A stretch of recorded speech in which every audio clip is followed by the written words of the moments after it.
The House will come to order. Today, the Pledge of Allegiance will be led by Majority Leader Duran.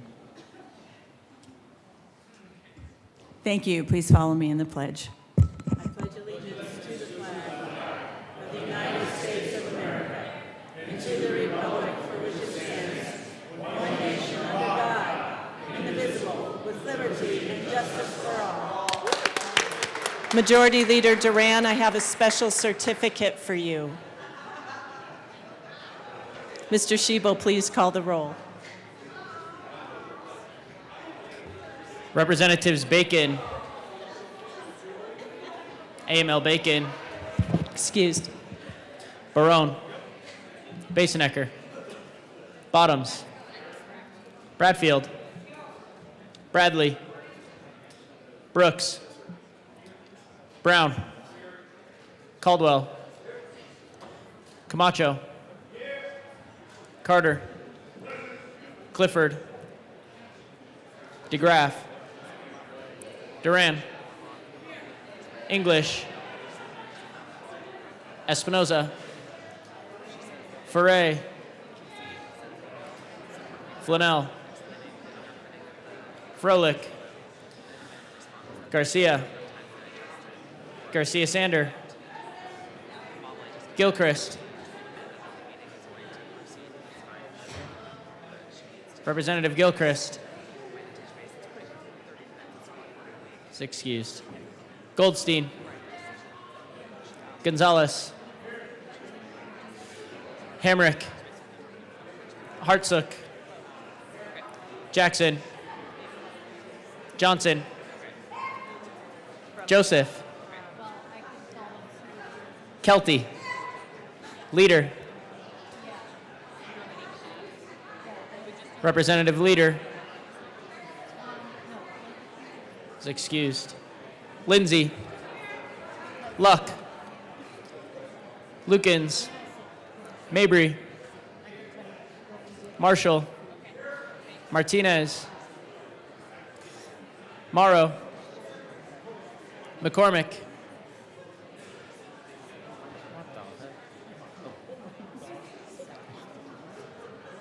Wynn, Pascal, Phillips, Representative Phillips is excused. Richardson, Ricks, Representative Ricks is excused. Rutnell, Ryden, Sirota, Slaw, Smith, Representative Smith is excused. Soper, Rep. Soper is excused. Stewart K, Stewart R, Representative Stewart R is excused. Story, Sukla, Taggart, Titone, Valdez A. Rep. Valdez is excused. Velasco, Weinberg, Wilford, Winter, Woodrow, Woog, Zokai. She's there. And Madam Speaker.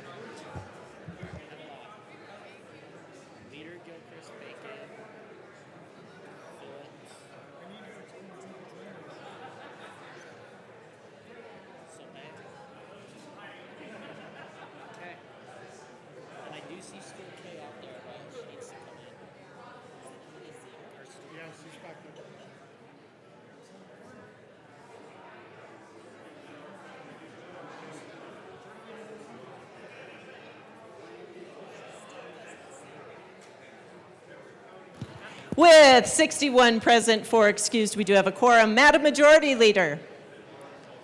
Madam Majority Leader. Madam Majority Leader. We need you to make a motion. Thank you.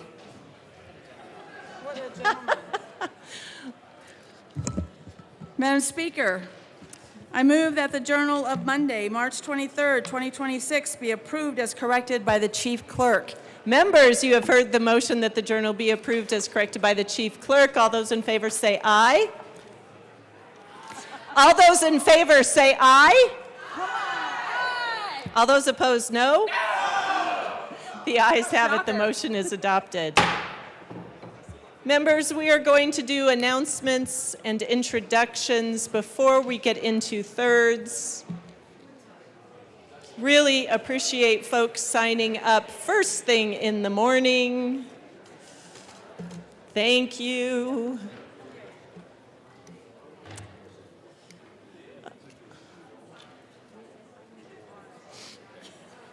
I think we have a big group. Assistant Minority Leader Winter and Representative McCormick. Good morning, everyone. It's Agriculture Day here at the Capitol. There's members from various agriculture groups out inside the Capitol that are looking to talk to you all. Please take time to talk to them. As you all see, there's potatoes in the back. We'd like to thank agriculture for bringing those in. I represent an agricultural district, and I'm proud to do that. These people clothe us and they feed us. They get up before the sun comes up, and a lot of times they're done when the sun goes down. Growing up that way was a good way of life. It taught me values and work ethic, taking care of your neighbors, looking out for one another, and that's rural Colorado. And that's why I'm proud to represent those folks. I'm proud to be the representative of House District 47. And thank you for taking the time. And there's a whole lot of people that want to say something about agriculture. I don't think they get their due enough in this building, so if everybody wouldn't mind taking a minute and hearing these members that have something important to say. Also, I just want to bring up the Colorado Farm Bureau has their night this evening. You should have got one of these cards. It's going to be a Carboy Winery, and it's from 5 to 7. So if you get a chance, there will be producers over there. Stop by and say hello, and God bless rural Colorado. Representative McCormick. Thank you, Madam Speaker. I really appreciate recognizing agriculture, too. I actually come from an agricultural county. People are surprised to hear that Boulder County has quite a few farms in our county, and happy to support them in any way I can. Wanted to let you all know, you did get this on your desk last week, that in celebration of Agriculture Day today, CSU is providing lunch downstairs between 11:30 and 2. Maybe there's a chance we can be there. And then there will be remarks by the Ag Council and committee leadership and the Department of Agriculture at 1 o'clock in the West Foyer. And as I mentioned yesterday, the mural is in the East Foyer. I don't know how many of you got down there yesterday to take a look at that, but please make it a point to get down there and check out that beautiful mural that celebrates the history of agriculture across our state and across the decades. So here we are in celebration of ag. I got my 2 bags of potatoes ready to go. Woohoo! Representative Barone. Thank you, Madam Speaker. Also, House District 48, Ag and Oil and Gas. I'm very lucky to represent 2 big industries in the state, oil and gas and agriculture, work hand in hand. I haven't personally worked in agriculture, but I've worked on agriculture lands, and we take care of those lands because we understand that they feed us. So totally support ag. Thank you. Representative Soper. Thank you, Madam Speaker. And members, I just wanted to say how important agriculture is. This weekend, I was driving around my district in Palisade and Cedar Edge and saw all the orchards in full bloom. It's about 3 weeks too early, so certainly keep our orchardists in your prayers, and I'm proud to be here with a fellow orchardist as well. But I grew up as a farm laborer. I, for 8 summers, picked Olathe sweet corn. That's how I paid my way through college. And I will say it was hard work, but it was also rewarding work. And there's many people who wake up every single day working in some aspect of agriculture, whether it's the family farm or a component part of the ecosystem there. So support your farmers and make sure you buy local. Representative Garcia Sander. Thank you, Madam Speaker. My hometown, childhood town of LaSalle, Colorado, doesn't make the news very often, thankfully. But I just noticed when I grabbed my bag of potatoes, they come from Strohauer Farms in LaSalle, Colorado. So shout out to LaSalle. Representative Sukla. Thank you, Madam Speaker. I come here to this chamber as a farmer and a rancher, and I ran for office so that I could make a living to pay for the farm and the ranch. So thank you. Representative Johnson. Thank you, Madam Speaker, and happy National Ag Day on behalf of House District 63. Blessed to have 7 counties, 6 of which are in the top 10 ag-producing counties of the state. Excited that I grew up in agriculture. 4-H FFA helps put the foundation for our future here in the state. Speaking of one of my 7 counties and ag-producing areas, we do have Liberty School District here with a lot of our future. If you will make sure to go and say hi to them afterwards. They drove 2.5 hours to get here for Ag Day, so you could see youth in development and see what the future holds. Thank you to everyone in the state for feeding, fueling, and clothing the world. Round of applause for the students here today.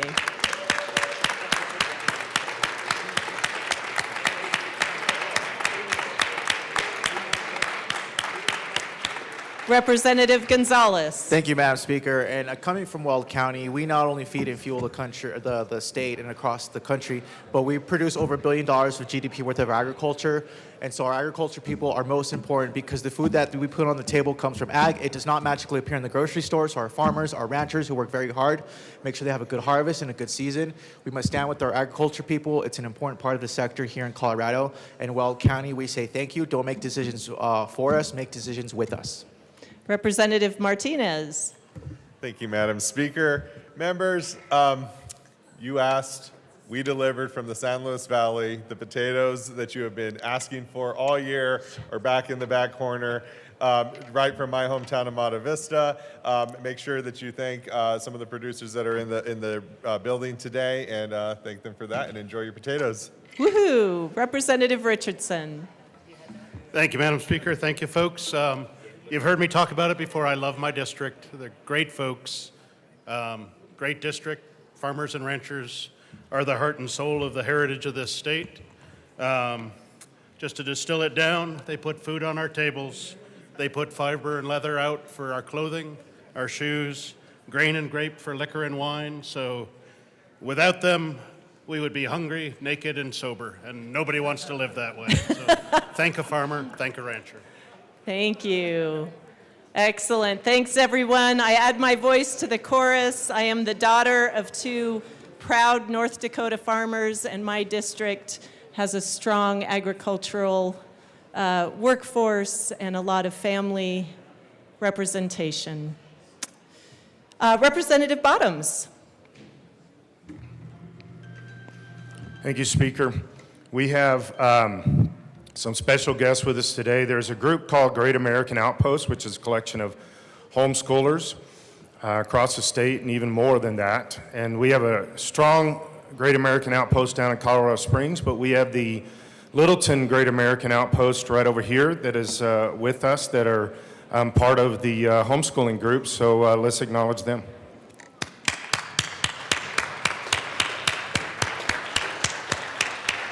Thanks for joining us.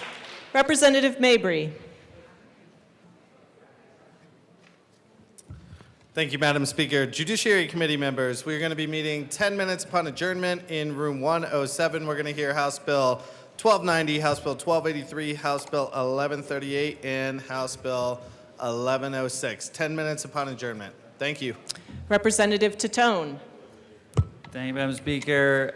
Members of the Joint Technology Committee and the Joint Committee on Legislative Audit, come to the old Supreme Court. We're having a roll call at 7:15. Please be on time.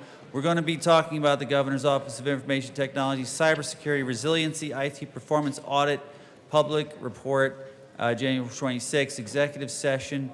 And we're then going to have approval of minutes for LAC, interim calendar, and adjourn at 8:50. Please don't be late. Representative Gilchrist. Thank you, Madam Speaker. The Health and Human Services Committee will meet upon adjournment today in room 112 to hear the following bills in this order: 1324, 1325, 1327, and 1092. We'll see you there. Thank you. Representative Froelich.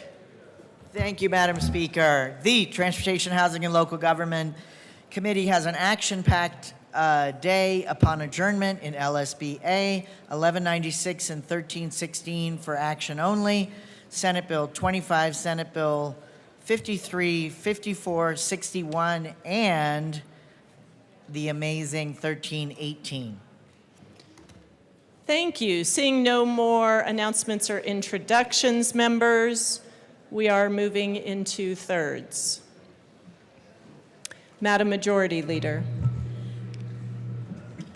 Thank you, Madam Speaker. I move to lay over Senate Bill 43 until tomorrow. Seeing no objection, Senate Bill 43 will be laid over until tomorrow. Mr. Schiebel, please read the title to House Bill 1331. House Bill 1331 by Representatives McCluskey and Caldwell, also Senators Coleman and Simpson, concerning modifications to legislative interim activities and in connection therewith reducing an appropriation. Members, we are on thirds. Please take your seats. Members, we are on thirds. Please take your seats. Thank you. Madam Majority Leader. Madam Speaker, I move House Bill 1331 on third reading and final passage. The motion before us is the adoption of House Bill 1331 on third reading, final passage. Mr. Schiebel, please open the machine and members proceed to vote. Representative Ricks, how do you vote? Yes. Representative Ricks votes yes.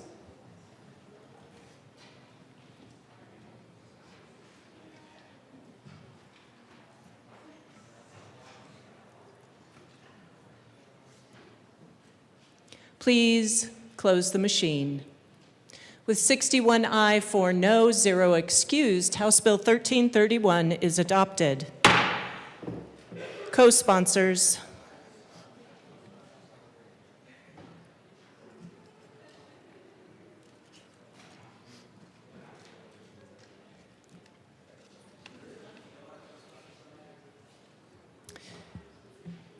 Please close the machine.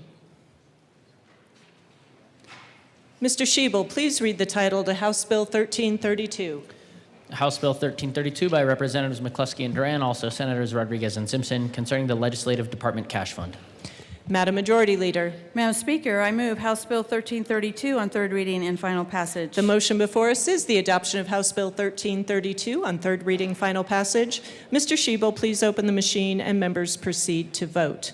Representative Ricks, how do you vote? Yes. Representative Ricks votes yes.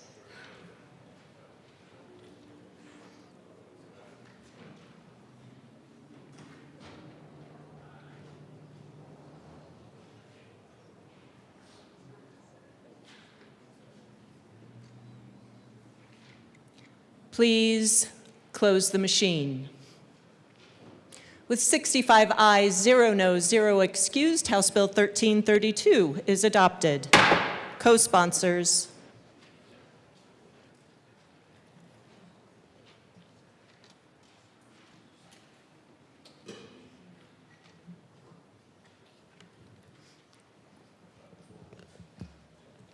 Please close the machine.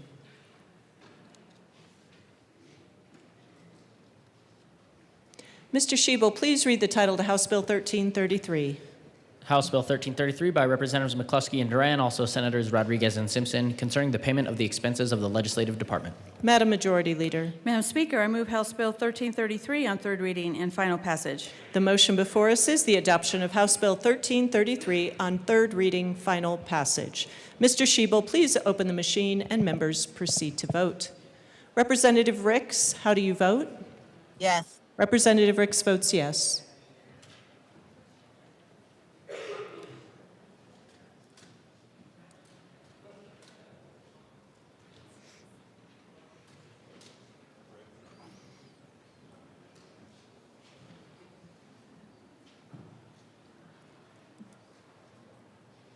Please close the machine. With 65 ayes, 0 no, and 0 excused, House Bill 1333 is adopted. Co-sponsors.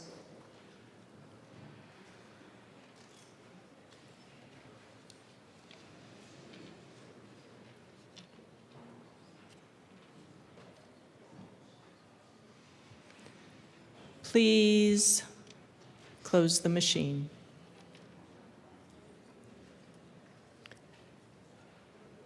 Mr. Shebel, please read the title to House Bill 1183.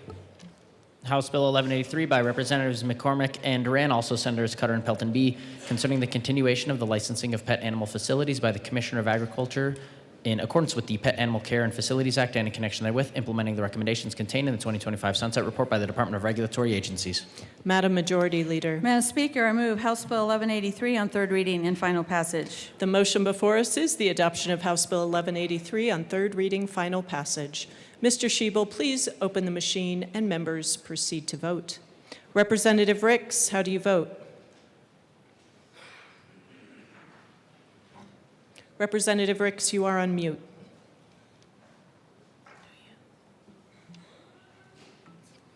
Representative Ricks, how do you vote?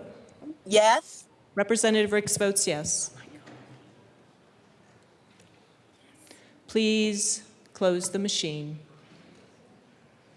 With 43 aye, 22 no, and 0 excused, House Bill 1183 is adopted. Co-sponsors.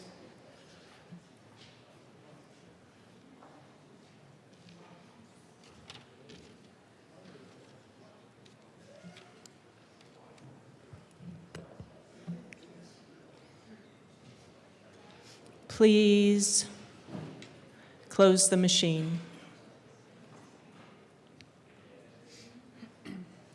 Mr. Shebel, please read the title to House Bill 1109. House Bill 1109 by Representatives Stewart K. and Joseph, also Senator Danielson, concerning the commission of a study to determine if additional consumer protections are needed for the deaf, hard of hearing, and deafblind community with respect to sign language interpretation services provided in the state. Madam Majority Leader. Madam Speaker, I move House Bill 1109 on third reading and final passage. Representative Bottoms.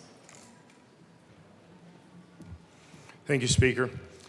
Again, I don't question the reasoning or the motives from the sponsors of this. I think they're trying to do the right thing. But this is my fourth year here, and we've tried to work on something every single year that has to do with the deaf community. It never accomplishes anything. It never moves forward, and I feel like this is kind of the same thing. Now we're going to do a study. Well, we already know, we've been debating this for at least my 4 years here.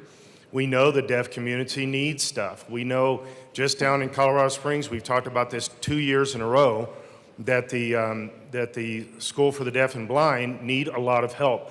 I would love to see this $350,000 actually moved to help instead of a study. I don't think studies actually ever accomplish anything.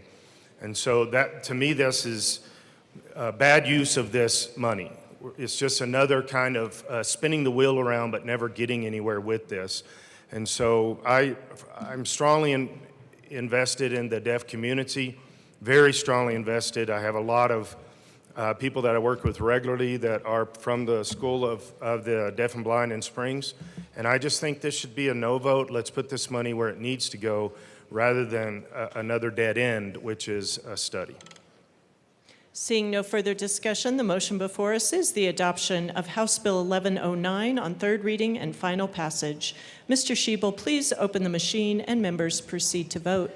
Representative Ricks, how do you vote? Yes. Representative Ricks votes yes.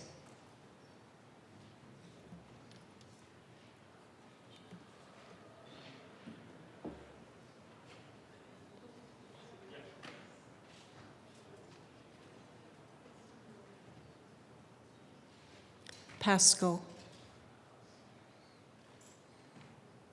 Please close the machine. With 45 aye, 20 no, 0 excused, House Bill 1109 is adopted. Co-sponsors.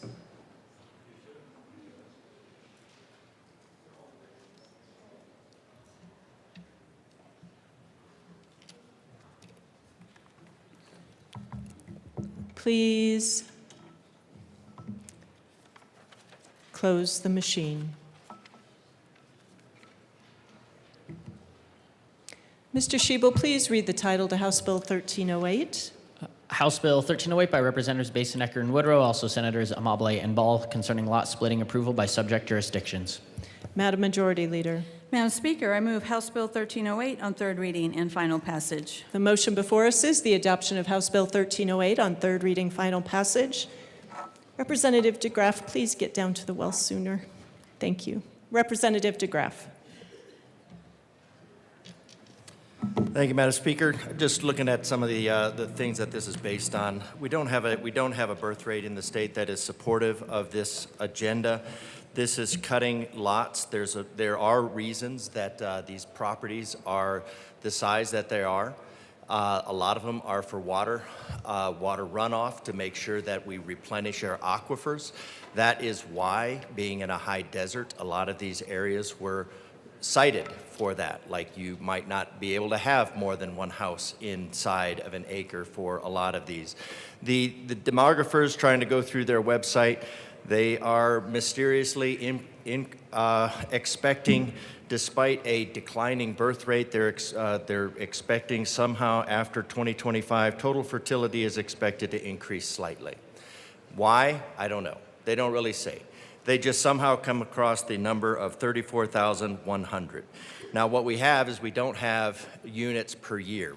We do know that the housing rate has been outpacing the growth rate for a number of years. We have record number of vacancies, and we're continuing to build. We're continuing to build to the point where now we're saying, well, we want to penalize the areas for not having their vacancies filled.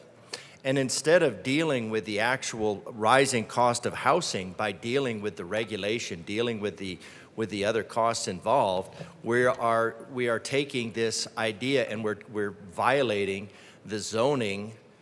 And looked it up yesterday. The sponsor is correct. Zoning is a police state action, not a contract. But it is like a contract in the sense that you have people that voluntarily live in that, and they make an agreement with the state in order to live in that area in accordance with the requirements set forward by the state. And it's perfectly voluntary, because you can buy someplace or you cannot buy someplace. You could move out to an incorporated area, but if you want to live someplace and have less commute, you're going to live in those areas that allow you to live proximately with other people. And now what the state is doing then this is not about local control. This is not about individual control of the property. This is about the state stepping in and saying, we know better. We're going to require you, not going to authorize communities. We are going to require communities to cut these lots up. And what's going to happen is that's going to benefit a few people, and then you're going to devalue the property of everybody else who signed on, and you're basically saying to all of Colorado that you should not trust the state of Colorado. Now, I think that's pretty obvious, but it's going to make that statement loud and clear for the rest of the world. That Colorado is not going to abide by its own restrictions. It's not going to protect your property rights. And then what you're going to have is demonstrated easily with all the current regulations that you can quickly go from a factor of safety of, say, 50% for civil engineering, I think is correct. But you can quickly take the number of people in an area, and you have to make the assumption that that entire area is going to go that way. Because eventually the only thing that people will be able to do with their property is to sell. And I mean, that was stated from the well. We don't care what you do, just sell your property and abide, and we'll find somebody that will follow our rules. And that's going to be the corporate. That's going to be the corporate that have enough money to evade the challenges, evade the things like asbestos that are driving up the cost. We could deal with that. That's going to sap $20 to $40 million out of the economy every year. We're not dealing with that. And instead, what we're going to do is we're going to try to solve the housing problem by nearly instantaneously devaluing the property of everybody in Colorado. And so zoning maybe is not in the the specific definition of contract, because it is a police state function, but it is a voluntary agreement between people to live in accordingly in order to maintain their property values, in order to again live proximately. And the state, and then allow water to seep in, get into the ground, and and now the state has come in and with SimCity 4 apparently this was all done with SimCity 4 because that's the best one, that we're just going to come in and we're going to say Denver knows best. This is for the greater good. Sit down, shut up, and color. So one thing that we know from history is that for the greater good never is, and this is an example. Speaker Pro Tem Basenecker.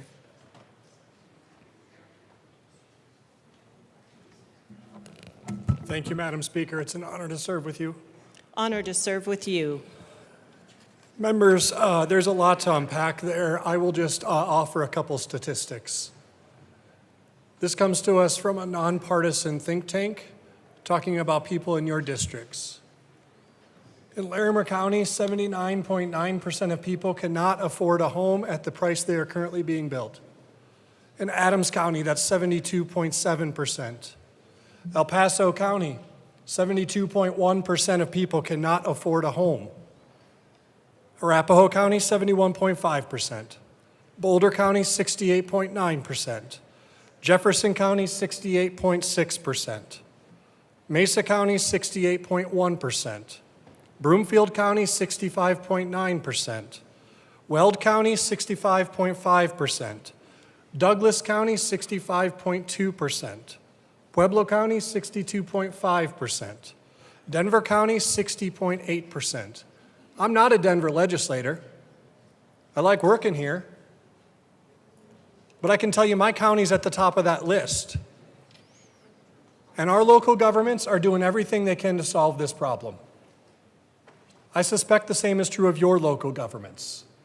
But what we know about housing and affordability is it doesn't happen in a vacuum, it doesn't happen in a bubble, and you can have one jurisdiction doing everything right because housing markets work the way they do. It doesn't mean that if another neighboring jurisdiction isn't doing the same thing, that housing isn't going to be impacted in terms of price. We have to look at this at a statewide and regional level. The reason why those numbers are so high are not because we're not building homes. We are not building starter homes. Those price points do not exist in our market today. In the 1980s, 40% of our housing supply was that starter home product, meaning that if you were a first-time homeowner, you had a product that you could consider. If you were an older adult looking to downsize, there was a product on the market for you. Today, 9%. It is impossible to divorce zoning from those decisions. What currently happens, and you don't blame the builders for this, is they will buy a lot and they will build as much house as they can on that lot. Meaning in Denver, for example, or in my neck of the woods, if there's a 700 square foot bungalow, they'll scrape that bungalow and build a McMansion. Why would they do that? Because they're getting the most return on their investment that they can get. They have no other options. If we allow you to split your lot, now you're talking about 2 smaller homes on that lot. You're talking about the ability to actually save resources, to save water, because we know that smaller homes use less of all those things. They're cheaper. This is choice for the homeowner. If you don't want to split your lot, nothing compels you to do that. But for the sake of private property rights and the ability to do what you want with your land, and I remind you, you bought your land, you did not buy your neighbor's lot. This is that choice. The bill exempts HOAs. The bill accounts for water and resource scarcity to say that if you cannot provide those things, you can't build housing. The bill accounts for fire and other instances. This is about choice. And if we want to talk about local control, this is the localist of control, where you, the property owner, can do what you need to do with your land to either secure your long-term future or find a home that works for you and your family. So we'd ask for a yes vote. Representative DeGraff, this is your second time to speak. You have 4 minutes and 42 seconds remaining. Thank you, Madam Speaker. There's a lot to unpack there as well. This is a developer bill. This is a developer bill to allow developers to come in and gently infill by tapping in to existing infrastructure with absolutely no regard for what is going to happen from there. Now, if you want to deal with the cost of affordability of homes, let's deal with the regulation. We know that's going to be 30% and up of the cost of the home. The cost of the home is going to, that is going to drive up the cost of rent, and that's going to drive up the cost of rent across the board. Those regulations have been added in recent years. You roll those back, you decrease the cost of a home by 30%. And then you get an actual affordability, and you can do that. What we shouldn't do in this room is go and say, well, we're going to ignore the problems that were created by this room, because I guarantee you, anytime you have the people who created the problem solve the problem, you get a bigger problem. This is a bigger problem, because what it does is it steps in and it violates the property rights of everybody surrounding. Yes, it does allow somebody to circumvent it does allow certain individual property owners, the first ones in, to divide their property, capitalize on that, sell for a profit, devalue all the properties beside them, and then you leave them with the only option of selling their property and then cramming more houses in. Now, I know for the 15-minute cities that this is ultimately the goal, but it is a violation of individual property rights that the individuals entered into with the state. They said, yes, we will abide by your police state actions, and we will live in these zones, and we expect that this will protect our property values, and then we have an actual investment. Now what the state is doing is coming in and saying, we know better. SimCity 4.0 told us, and we're going to override that. And we are going to chop your property up, and we're talking about 1,200. We're talking about one, the way it would read is 800 square feet. You look at cutting your setback from 40 feet to 30 feet. You basically have room for a shed. That's not a starting home, that's a shed. Do what you can, which is here. Don't assume that everything you've done here is good. What you need to do is undo the damage that has been done here, and then the property values will come, then the price of housing will come down, then people will be able to afford a home. He touched on it. Why do you build a McMansion? Because you have to recoup your fixed cost. Harvard has a building that's 5 by 5 or something like that. It's the most expensive building on the entire Harvard Yard. And it's expensive because it's 5 by 5. And the most expensive building you could build would be a 1 by 1. And so you have to recoup all of those costs. And so this room has put it in place where you have to build a McMansion, and then criticizes for building a McMansion. That's not going to change. What you're going to create, because you have a certain level of fixed costs when you talk to builders that are doing single properties that are having to deal with these asbestos. One just got tapped for $40,000 for having a piece of asbestos on the yard, had a scrape. They came CDPHE and scraped 3 inches of topsoil off half the yard. Representative DeGraff, you have 55 seconds remaining. Thank you, Madam Speaker. You don't have starter homes because of what this room has done. This room is responsible for the housing crisis. This will not solve it. This is going to just simply devalue the properties across the state of Colorado. It sends a signal that Colorado can't be trusted. It can't. And it's not going to solve the crisis, which is doubtful that it exists because we don't have a population that's growing and the housing rate has gone up. So this is about an agenda that's far more than what we're talking about here. It's not dealing with that at all. This is about corporatizing housing, and this is about violating individual property rights. Representative Kelty.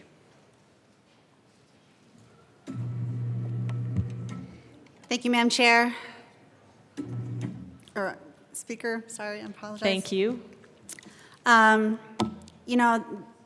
agree wholeheartedly with my colleague from El Paso County, and I do believe this bill is actually a disguise.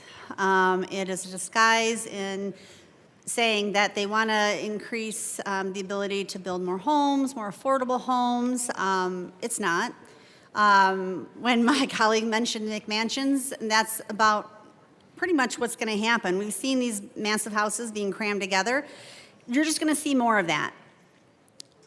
We do have a problem with housing, but this is not the solution to do it. You can't disguise things under the guise that you're saying that you want more housing built, when really what it's going to do is make the rich richer.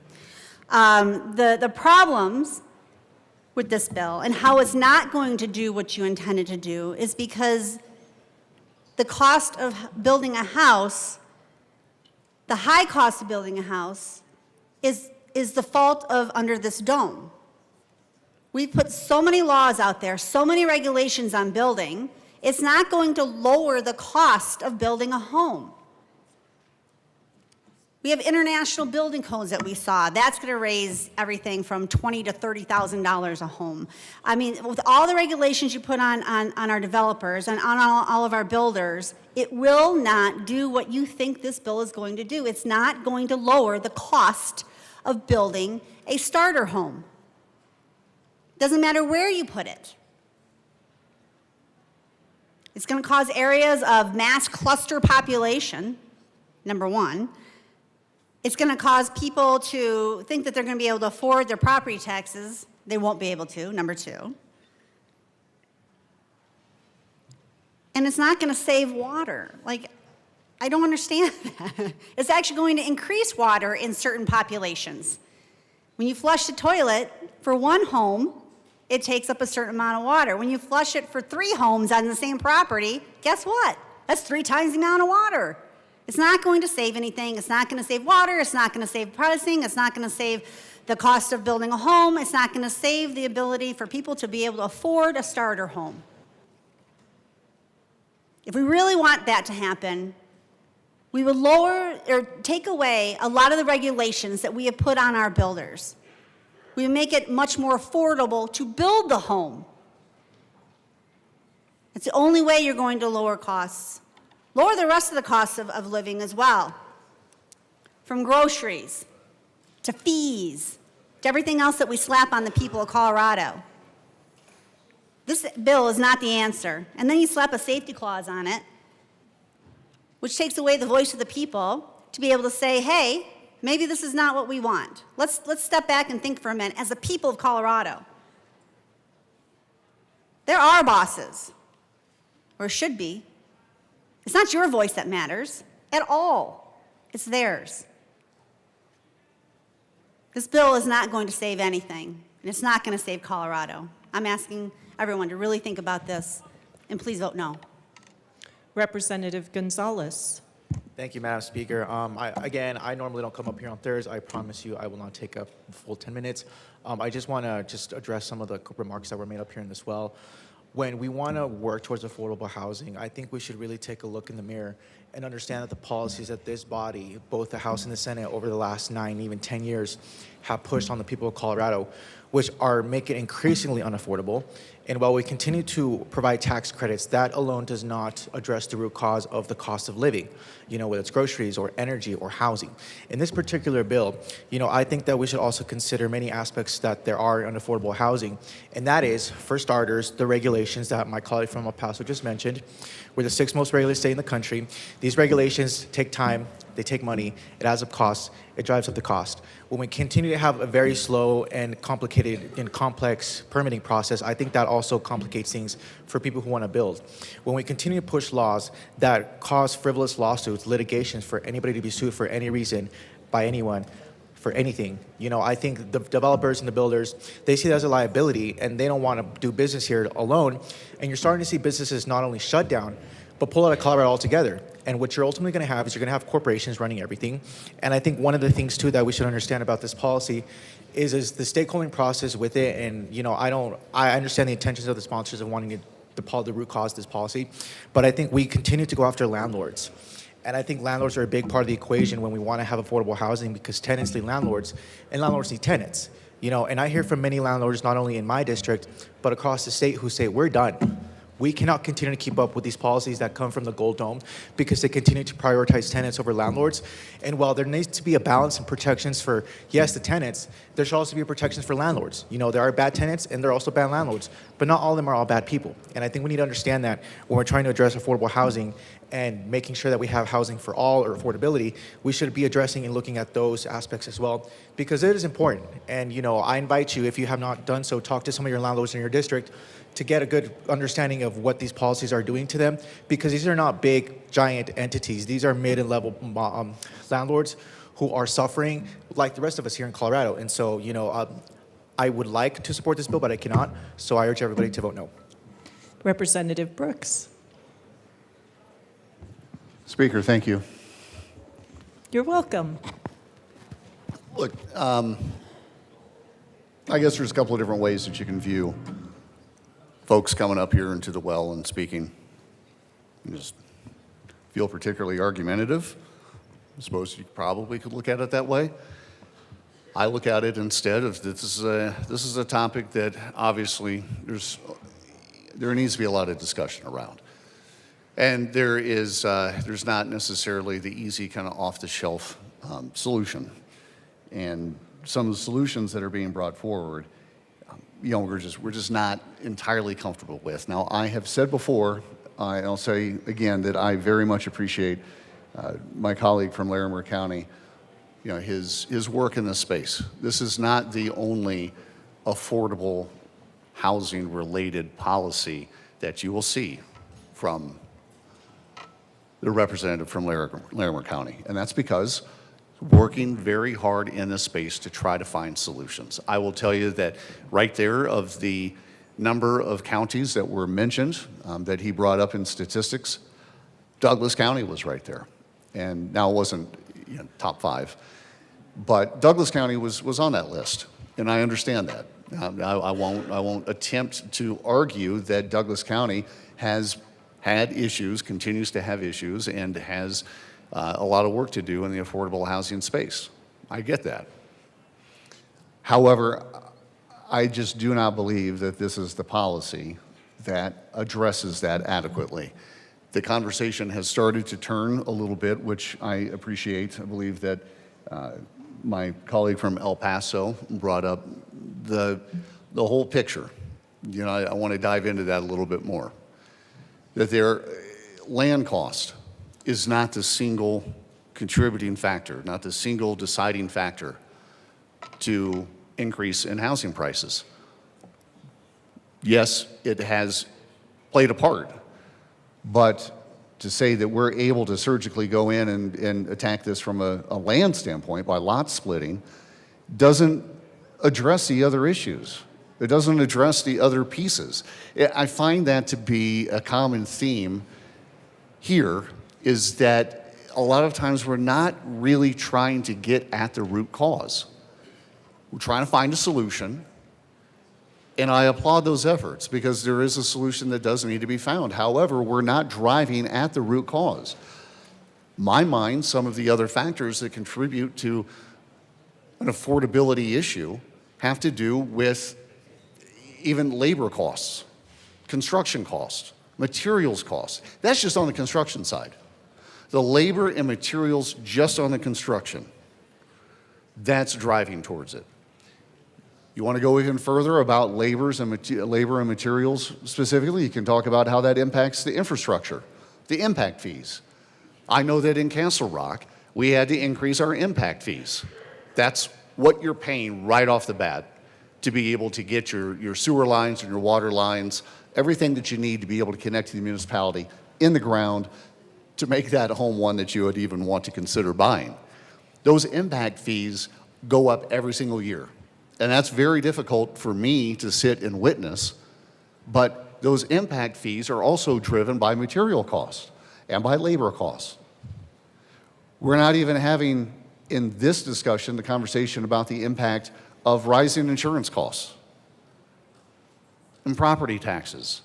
And property taxes are a major impact in all of this. But yet we're looking at splitting lots. We're looking at in this policy saying that it's really the land that is driving the prices up. And it's the land that we need to address. And I get, look, I've sat in so many, and will continue through the end of this year, public meetings about land use. I understand the not in my backyard attitude. I get it, I see it. However, I don't believe that it's wise for us to just summarily dismiss that. That is a concern. If you buy a large lot because you want the peace and quiet, you want the views, you want the things that afford that area through the zoning that has been painfully decided, and then somebody comes and then builds another home behind you, beside you, wherever that is, look, you tell me that you wouldn't be annoyed a little bit. That you moved to a specific area for a specific reason to be able to attain, and this is particularly profoundly true in Douglas County.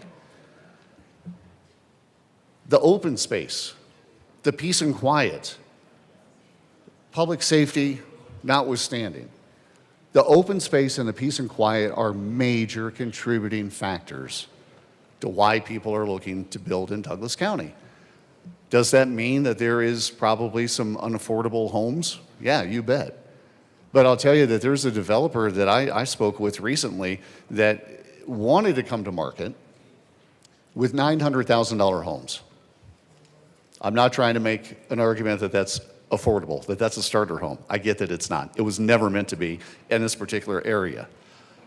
However, because of delays with construction, increase in costs in materials, and all of the other external factors that go far beyond the land, those homes now are looking at hitting the market somewhere closer to 1.7, 1.9, upwards of $2 million, because the developer has needed to be able to get that cost back because of all the external factors that go into his development. That doesn't get solved by lot splitting. That doesn't get solved by this particular piece of policy. Even to be able to build quote unquote affordable, which would be an AMI, whatever your idea of that is, it's 60% AMI, whatever that is, even to be able to build that, developers are having to use LIHTC. They're having to use MIHA credits to be able to, the low-income housing tax credits for LIHTC. They're having to use those credits in order even to get those built. And with a lot of those becoming more difficult to come by, now the increases on the other regular for-market side are increasing. My point is simply this. But I've talked long enough, I probably can't say simply. But my point is this. There are so many different factors that go into this. I do applaud the work that my colleague from Larimer County is trying to provide in this space, and I know that he will continue to provide in this space. And there's a lot of times that he's not wrong. There are very many pieces that we need to address. This, however, I believe is just going a little too far and actually creates more just difficulty, strife, neighbor to neighbor with the entire development conversation. I would ask for a no vote on this and ask that we continue to work on some other things. Representative Bottoms. Thank you, Speaker.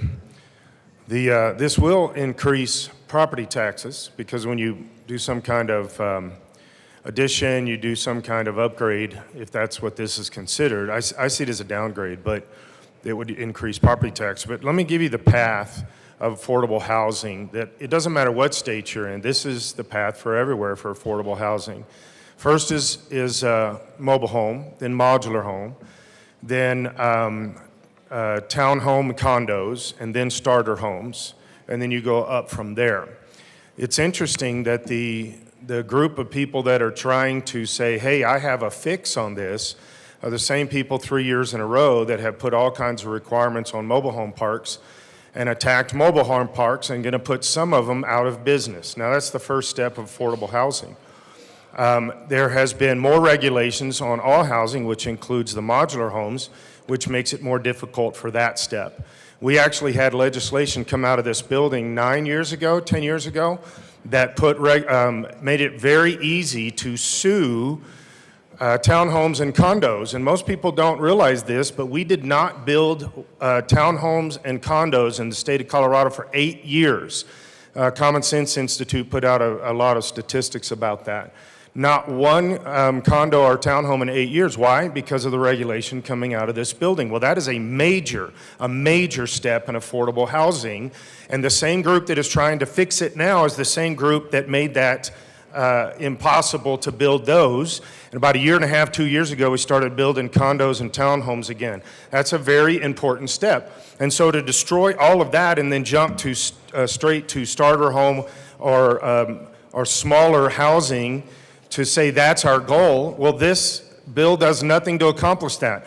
This room has destroyed that first 3 layers, really 4 layers, and then trying to say, well, let's jump over all of those and do these starter homes. But this bill has nothing to do with starter homes. Zero. This has to do with putting something else on your own existing property.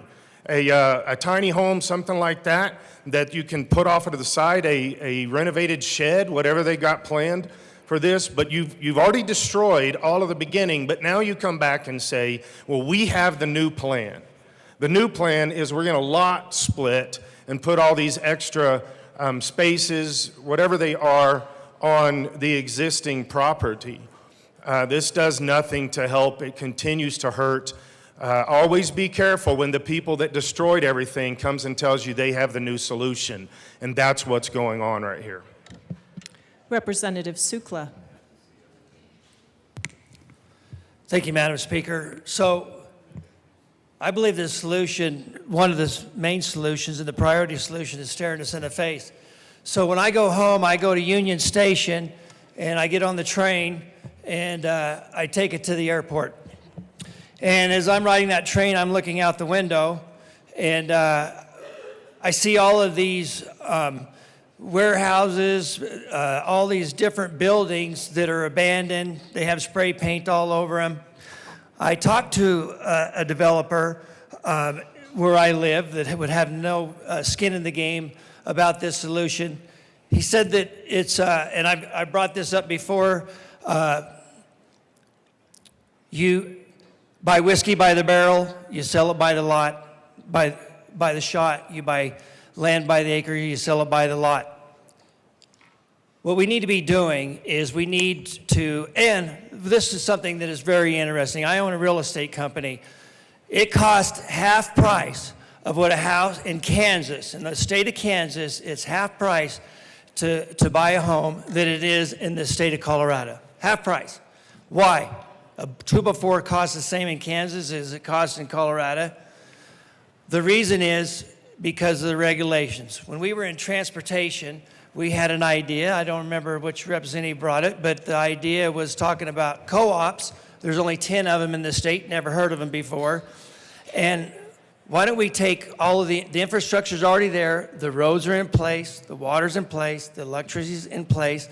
Let's clean up the city of Denver, and let's turn all of those warehouses that are spray painted into affordable housing, and that would be the first start of doing this, so that when I'm riding that train, everybody else is riding that train, they're going to see some beautiful, beautiful co-op housing, and that would be the start. Let's clean up the city by the infrastructure that's already available there, and let's do that with these warehouses. And that would be the start to our cure for affordable housing. Thank you. Seeing no further discussion, the motion before us is the adoption of House Bill 1308 on third reading and final passage. Mr. Schiebel, please open the machine and members proceed to vote.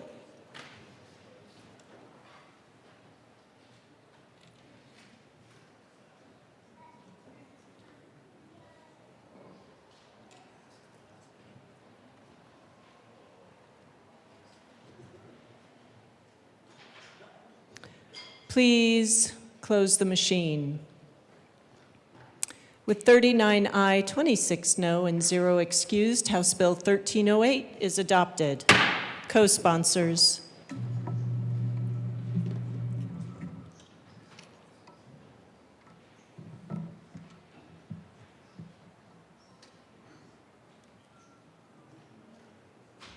Please close the machine.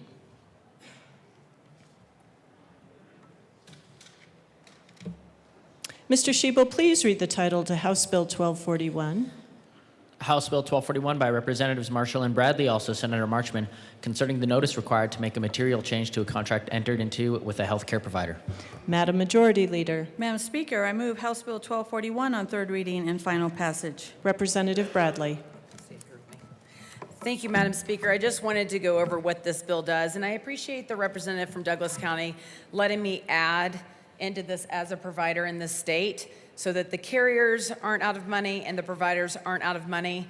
We have providers in this state that are not getting contractual changes from the carriers because they're just going through snail mail and it gets buried. This bill, like many of the bills I've seen in Health and Human Services, adds an email component to what's already regulated in state and then allows a provider to spend their money if they want this contractual changes received via mail. It is no cost to the carriers. It is only a cost to the providers if they opt out of the email system.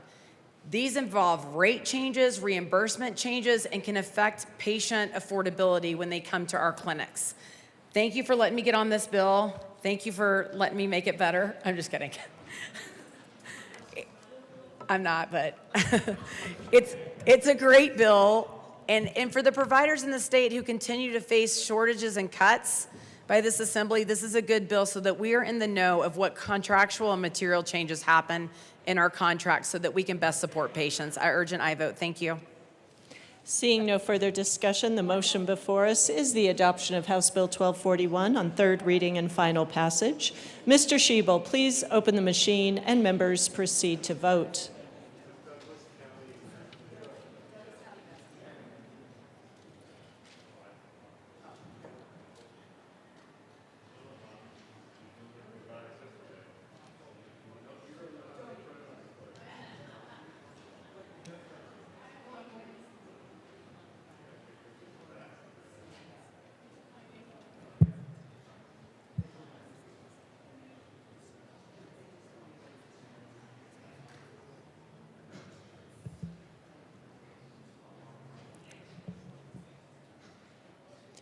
Please close the machine. With 56 aye, 9 no, and 0 excused, House Bill 1241 is adopted. Co-sponsors.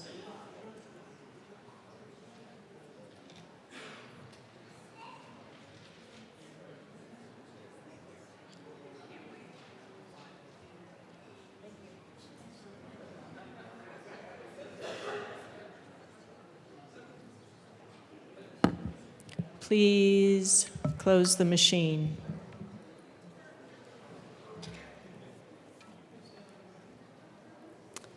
Mr. Shebel, please read the title to Senate Bill 110. Senate Bill 110 by Senators Bright and Mullica, also Representatives Barone and Ryden, concerning revision of public assistance final disposition expense terms. Madam Majority Leader. Madam Speaker, I move Senate Bill 110 on third reading and final passage. The motion before us is the adoption of Senate Bill 110 on third reading, final passage. Mr. Shebel, please open the machine and members proceed to vote.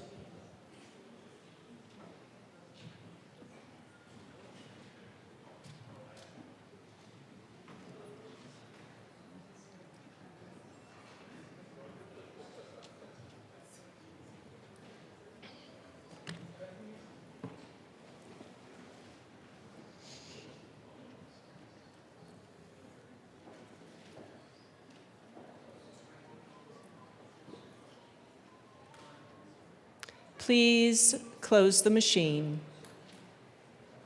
With 65 aye, 0 no, 0 excused, Senate Bill 110 is adopted. Co-sponsors.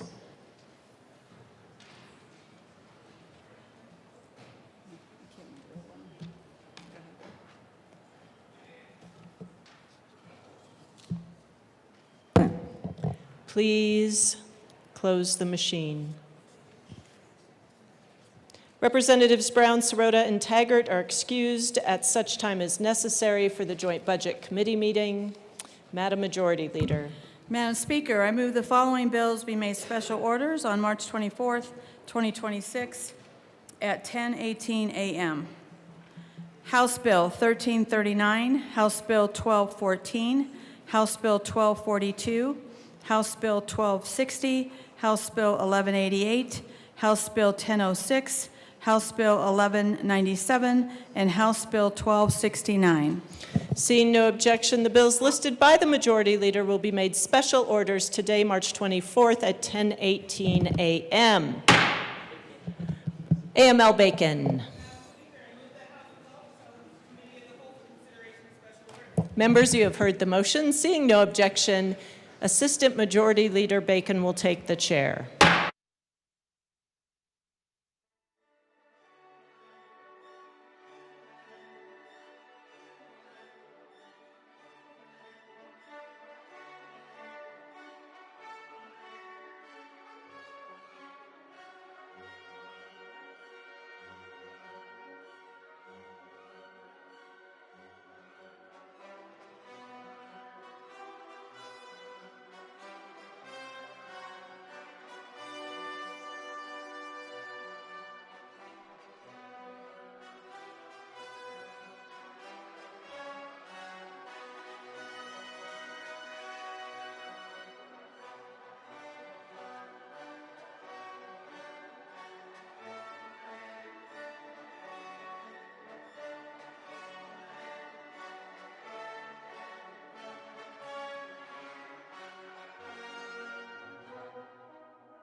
The committee will come to order.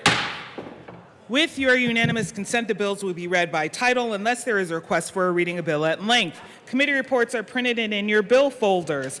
Floor amendments will be shown on the screen on iLegislate in today's folder on your box account. Bills will be laid over upon the motion of the Majority Leader, and the coat rule is relaxed. Mr. Schiebel, please read the title to House Bill 1339. House Bill 1339 by Representatives Duran and Garcia, also Senator Danielson, concerning a change in the name of the voluntary legal holiday observed on March 31st from Cesar Chavez Day to Farm Workers Day. Down. Did I shrink? Madam Majority Leader.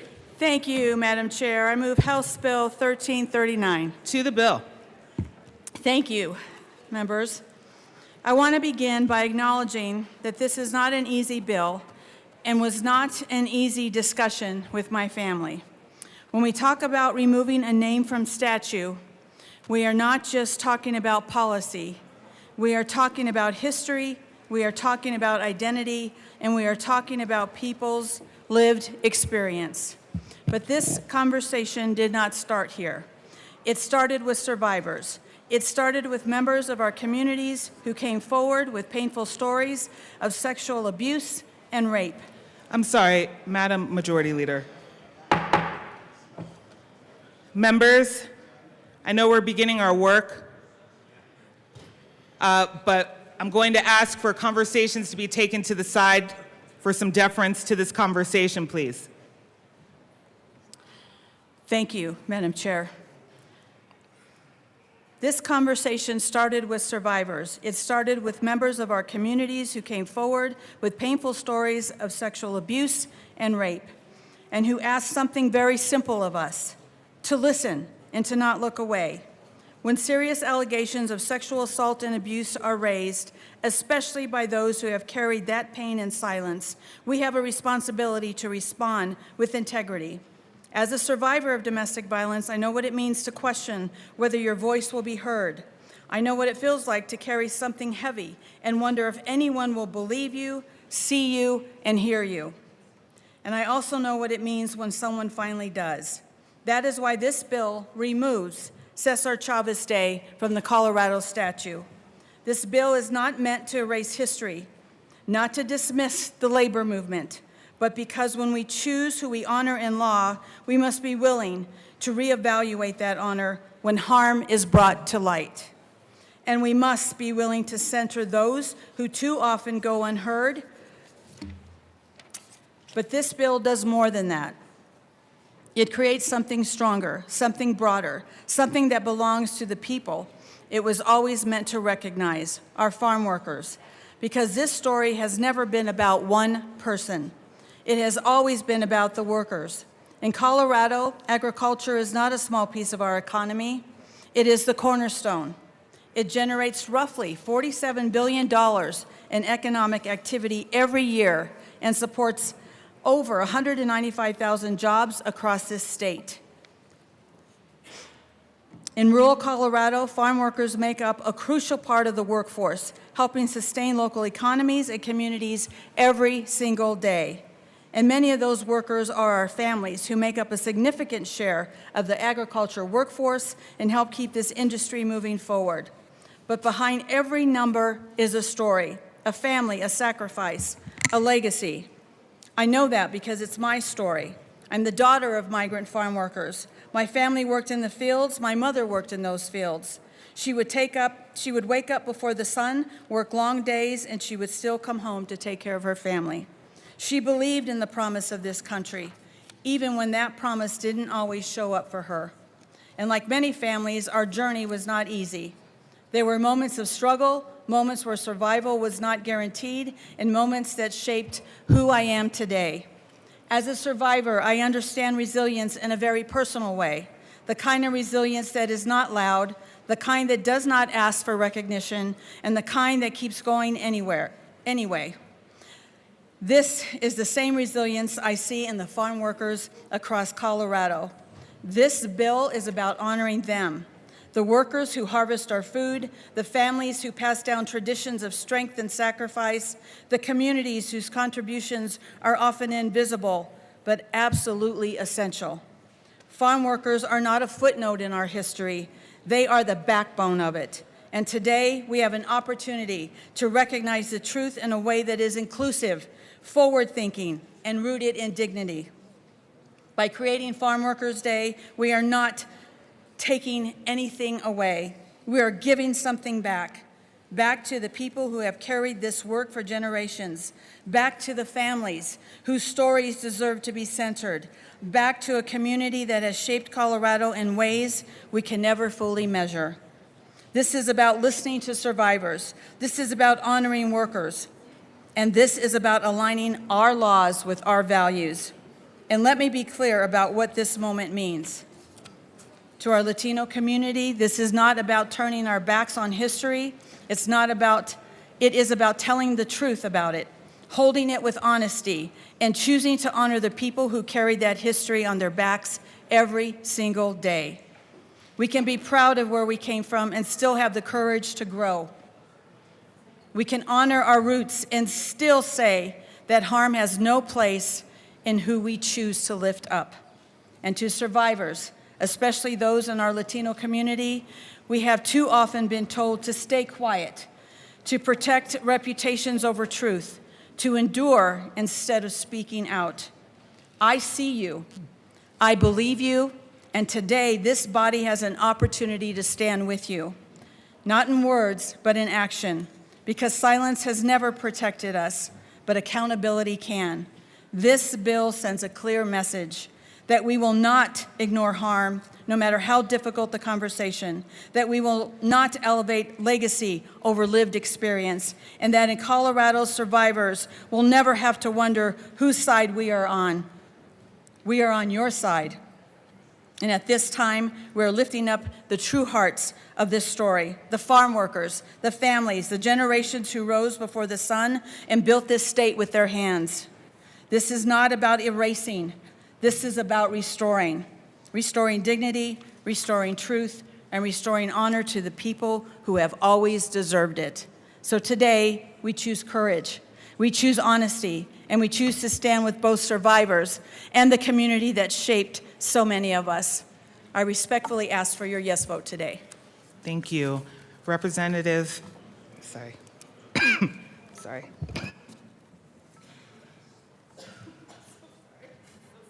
Representative Garcia. Thank you, Madam Chair. It is truly an honor to serve with you. Members of the committee, it is with heartache and with sadness and with anger and joy that I co-prime House Bill 1339 with Majority Leader Duran. My heart aches for the victims who were silenced, ignored, or who feared exposing the man for the predator that he was.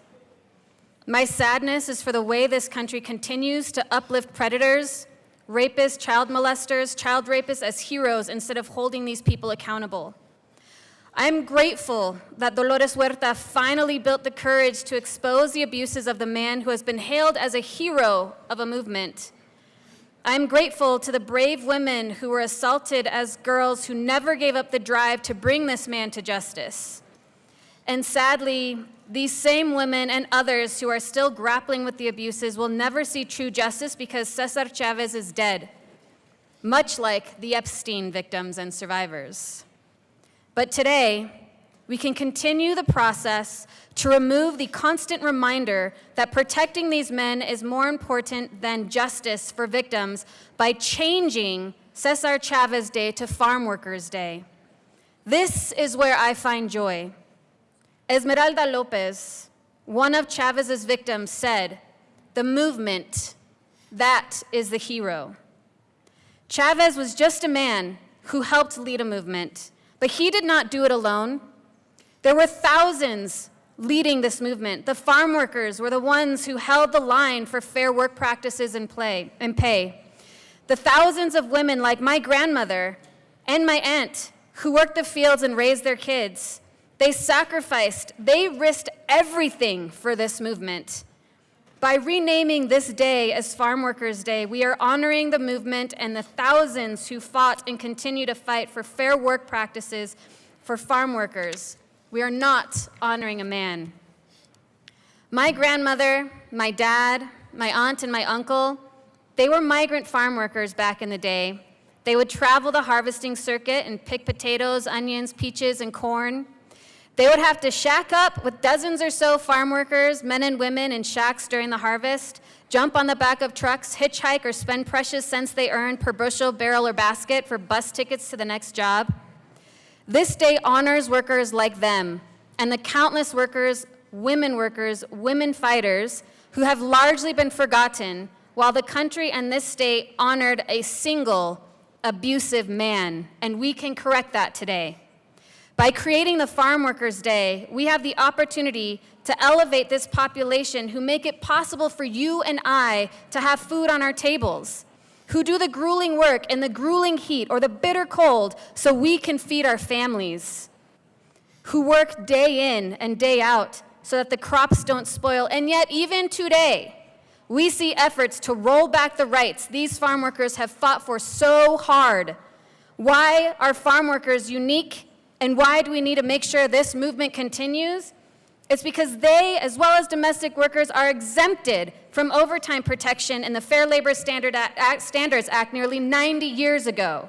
When most employees get overtime after 40 hours, those who are responsible for our ability to eat healthy and nutritious food are not given this protection. And what we are seeing happening is to not even give them this protection until 60 hours. That's a shame. Naming March 31st as Farm Workers Day will only help keep the original and continued basis for this movement front and center while providing a small concession to the victims and survivors of the exploitation and abuse women experience in all spaces. I ask for an aye vote. Thank you. Representative Soper. Thank you, Madam Speaker, and it's an honor to serve with you. It's an honor to serve with you as I am the chair today. Chair, thank you, Madam Chair. Sorry, it's like a second Monday. Members, I also rise in support of this bill for perhaps similar but also different reasons from the sponsors. Certainly, it's appropriate to get away from a day named for a specific person. After all, the impetus behind having a day like Cesar Chavez Day was to recognize farm workers. So let's name the day for who we're really celebrating. The men and women who work tirelessly to help harvest the crops that Colorado so desperately depends on. Agriculture is Colorado's largest economic sector, and there's 42,000 men and women who work in agriculture here in Colorado. 6,000 of those are H-2A workers, predominantly from Mexico. For 8 summers, I was also a farm laborer. I picked Olathe sweet corn, waking up every single morning at 4 a.m., and you dealt with whatever came from the environment to hit you. I mean, some days were hot, some days had the heavy dew and tractors got stuck. Some days the topper didn't make it into the field ahead of you, so you had the tassels of the corn in your face. There were always different things that were faced. But what I will say is that I didn't just depend on the hourly wage. We also had incentive payments for the amount of corn we could pick as a crew and be able to get those out. Aside from my brother, everyone else was from Mexico. Aside from myself, everyone else learned Spanish. But what I will say is I probably made more in those 8 summers picking sweet corn than I have really any year since, certainly with this job. And especially for the individuals who are part of the H-2A program. Those individuals will go back to their home country. They're also farmers in their home country.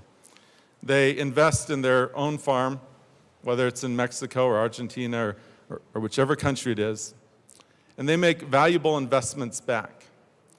And I remember one year meeting the son of one of the workers, and he was proud because he was going to be going to college at, well, at that time it was Mesa State College, now it's Colorado Mesa University.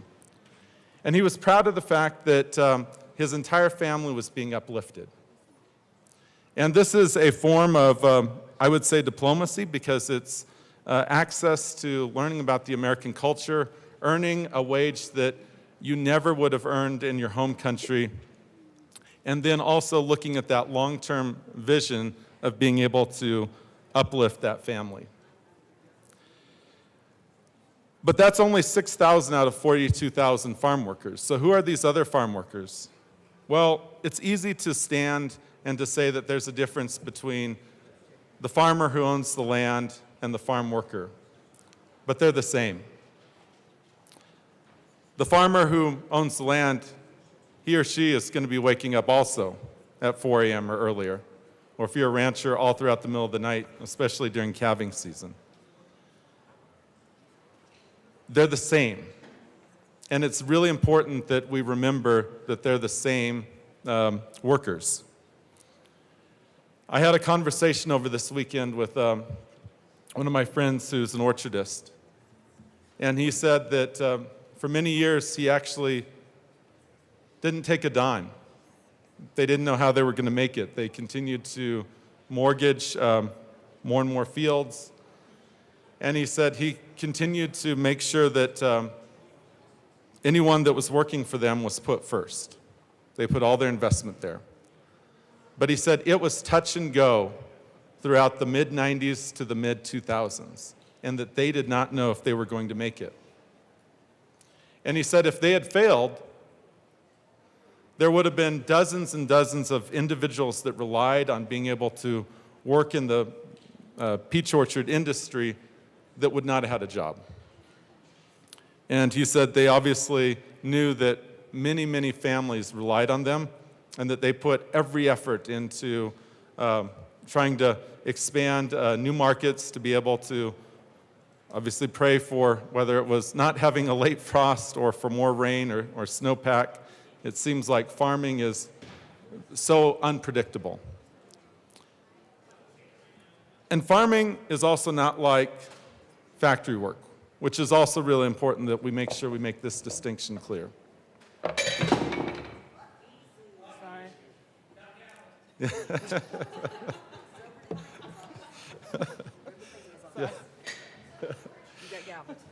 Was that a gavel? No, it wasn't. Keep going. If that was water being knocked over, we are in a drought. But to continue on, it's really important that we make the distinction for why farming is not like factory work. If you're working in a factory, you just pass the cost of labor onto the consumer. So you just raise the widget price, $1 more to pay for any increase in cost. Farming is not the same way. Farmers don't get to dictate what price the buyer will pay. They'll be told by the wholesalers, this is the price we're going to pay for your fruits or your vegetables or pound per beef or lamb. And they're really beholden to that. So that means to make ends meet, you really need to be focused on the efficiencies on the other side. Also, unlike factory work, when the harvest is on, the harvest is on. Meaning, when peaches are ripe and they need to be picked, or the corn is ripe and it needs to be picked, you try to time it really well with staggering when you've planted the seed in the fields. But you may have a great year with warm days and cool nights, and even though you tried really hard to stagger your fields, all of a sudden you have everything on at one time. And you need to work really around the clock to be able to get that harvest out. Otherwise, no one makes a dime. And fruit or vegetables left in the field is completely lost. That's, no one gets anything at that point in time. Farming is beholden to the weather. You don't know if we're going to have a El Nino movement in which there's rain, say in August or September. That can also disrupt the harvest. Everything is so dependent on what happens in the weather.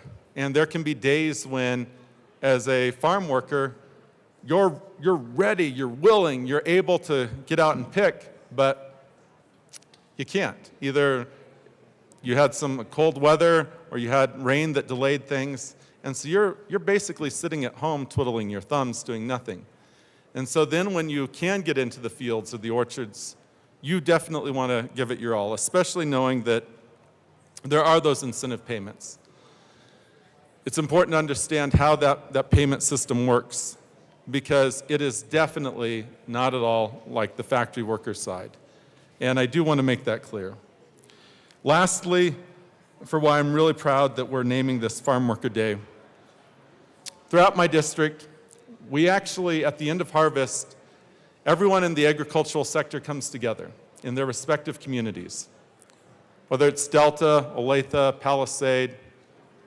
And there's a big dinner at the end of the harvest season in which everyone comes together who's part of the agricultural community, and we celebrate. We celebrate the harvest. We pray for next year that it also would be a good year, hopefully no frosts, more water and precipitation. But it's a celebration of the men and women who made the harvest possible.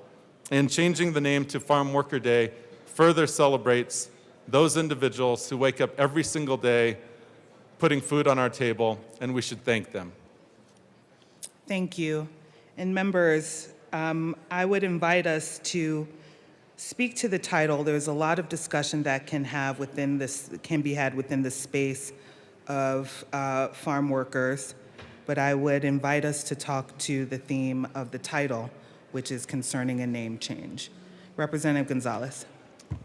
Thank you, Madam Chair, and it is a delight to serve with you. It is a delight to serve with you, homie. Members, I appreciate the sponsors coming forward with this bill to at least mitigate and correct some of the mistakes that we have seen time and time again.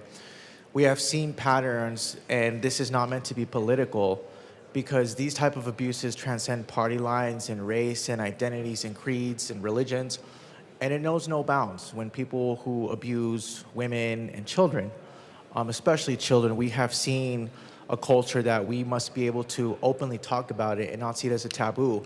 We must also invite people to come forward, and I appreciate the sponsors who are trying to correct the recent allegations that have been coming out in light of Cesar Chavez. And I know that the people who were impacted by this are grateful at least Colorado is taking a step in the right direction. There's much work to be done in this aspect, especially for la comunidad hispana y latina que trabaja aquí, que por mucho tiempo ha trabajado en los campos, trabajan en los hogares, trabajan en cualquier cosa para realmente trabajar y darles a las familias que realmente necesitan para ellos. Y sé que la comunidad está viendo porque nosotros queremos tomar acción para realmente corregir el abuso sexual de no solamente las mujeres, sino de los jóvenes, de los niños que vemos no solamente aquí en el estado de Colorado, sino en cualquier parte del país. And, our farm workers do deserve to be appreciated and recognized to make sure that we at least stand with our farmers in the agriculture sector, which is so important. And that's why we went up to the well here today to at least talk about honoring our agriculture sector and the people who work in it, because a lot of them are Hispanos, Chicanos, Latinos, whatever you want to call it, because they do work hard and they want to make a living and they want to be able to stay here and provide for their families. And I know, we must stand with the victims. I agree. And I think this is something that I've been watching closely since even before the Epstein files. Harvey Weinstein back in 2017, the Me Too movement that started, where people started to come forward, and that was Hollywood. And if you don't think that people on all sides and involved high powers and principalities, people are part of that Epstein list, I would like to see the Epstein client list, just for the record. But to the bill, I think that we should stand with our farmers because it is important to make sure that we stand and honor those people, because right now these allegations are very serious and substantial. So I commend the sponsors. And to that note, I will just end with this. Epstein didn't kill himself. Thank you. To the bill. Representative Espinosa.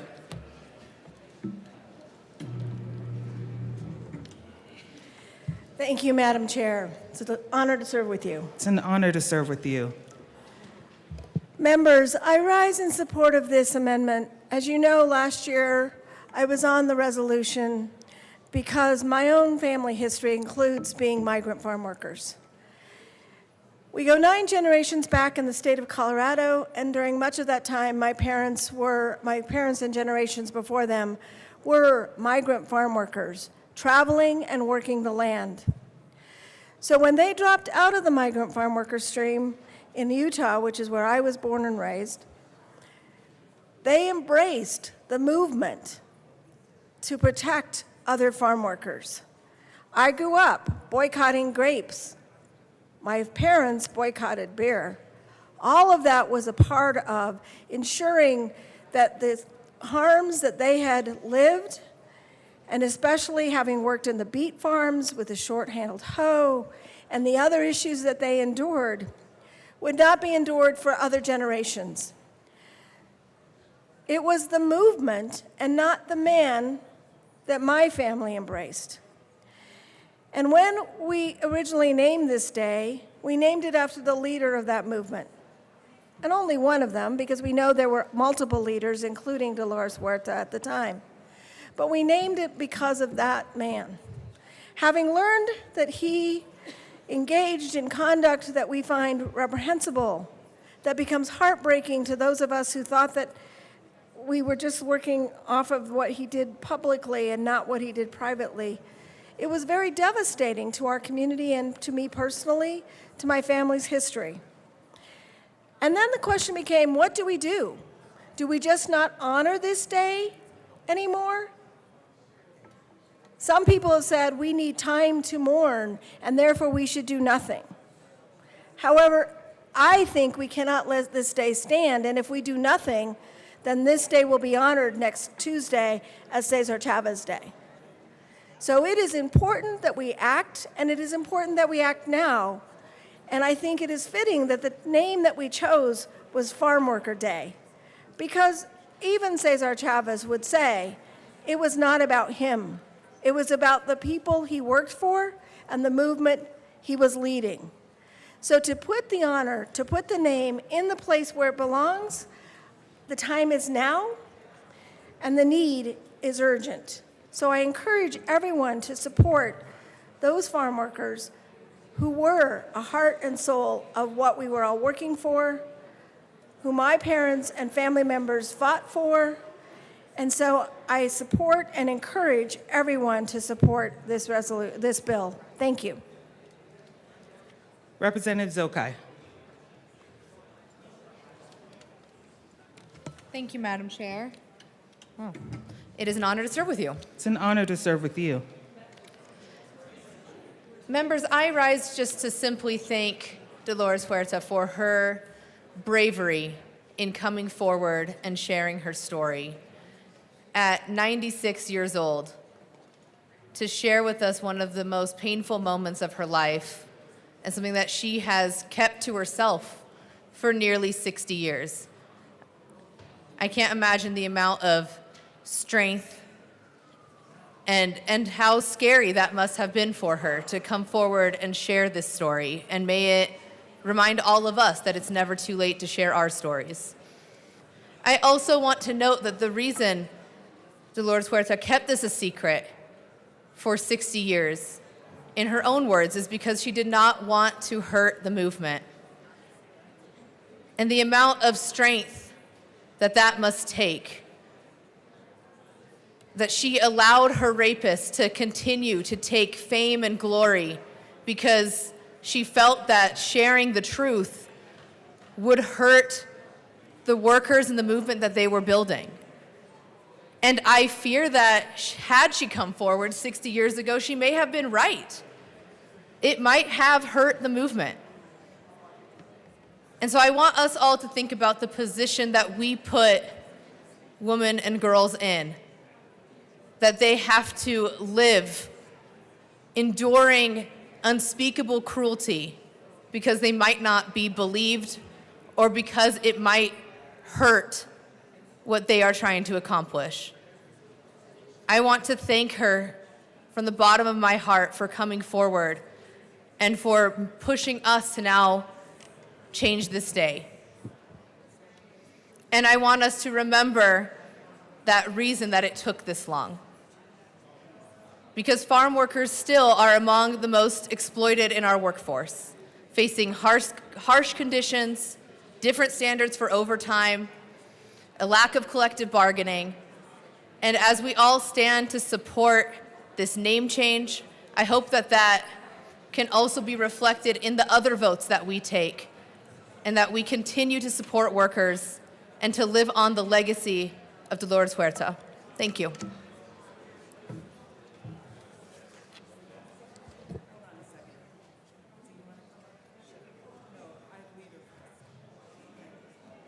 Representative Leader.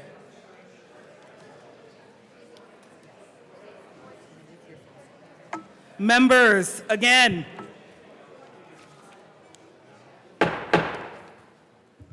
Please take your conversations off the floor. Representative Leader. Thank you, Madam Chair. I rise in high support of this bill. This is for exactly all the reasons the previous colleague just stated. I couldn't imagine being her when he got all the glory of what was happening and what had happened to her. You know, I also want to say, previous colleagues had mentioned, to roll back protections of the farm workers from a 40-hour work week. Representative Leader, I'm sorry to interrupt you.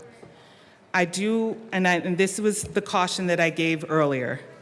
The purpose of this bill is to debate the name change. In regards to other policies within farm working, we have other bills. And so I would ask that you speak to this bill. Representative Leader. Thank you, Madam Chair. Thank you for that, but it's to change the name to the farm workers, and I believe it's part of it, not to argue, but the 40-hour work week, to change that is unconscionable. But it is back-breaking work in extreme heat, and this is why I support the farm workers name change. When it's 90 degrees in March, we need to really look at the fact of what that heat's going to be like. So we need to continue to honor our farm workers with this name change and enjoy the fruits of their labor that they have done and pay them for that.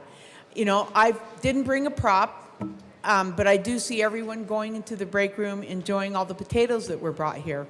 So to me, silence is complicity, and I absolutely stand in rising support of this bill being for the name change to the farm workers. Thank you. Thank you. Representative Luck.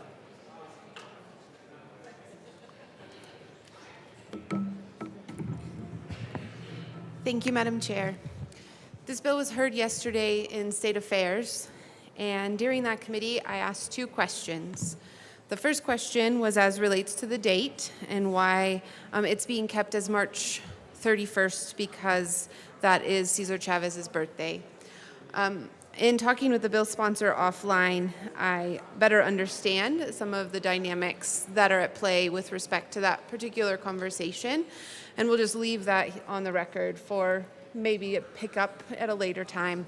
Perhaps there are better days that could be selected. The other question I asked, though, was to the heart of this, vis-a-vis due process. This man was celebrated in countless ways for a very lengthy period of time. And to remove that celebration and honoring without substantiating evidence is problematic to me. And so I had asked what evidence exists to support the claims that are being made against him. As the bill sponsor noted, there's no way to adjudicate this in any formal way. The man is since passed, and so there can be no trial, there can be no finding of guilt. And so we're left with a historical record.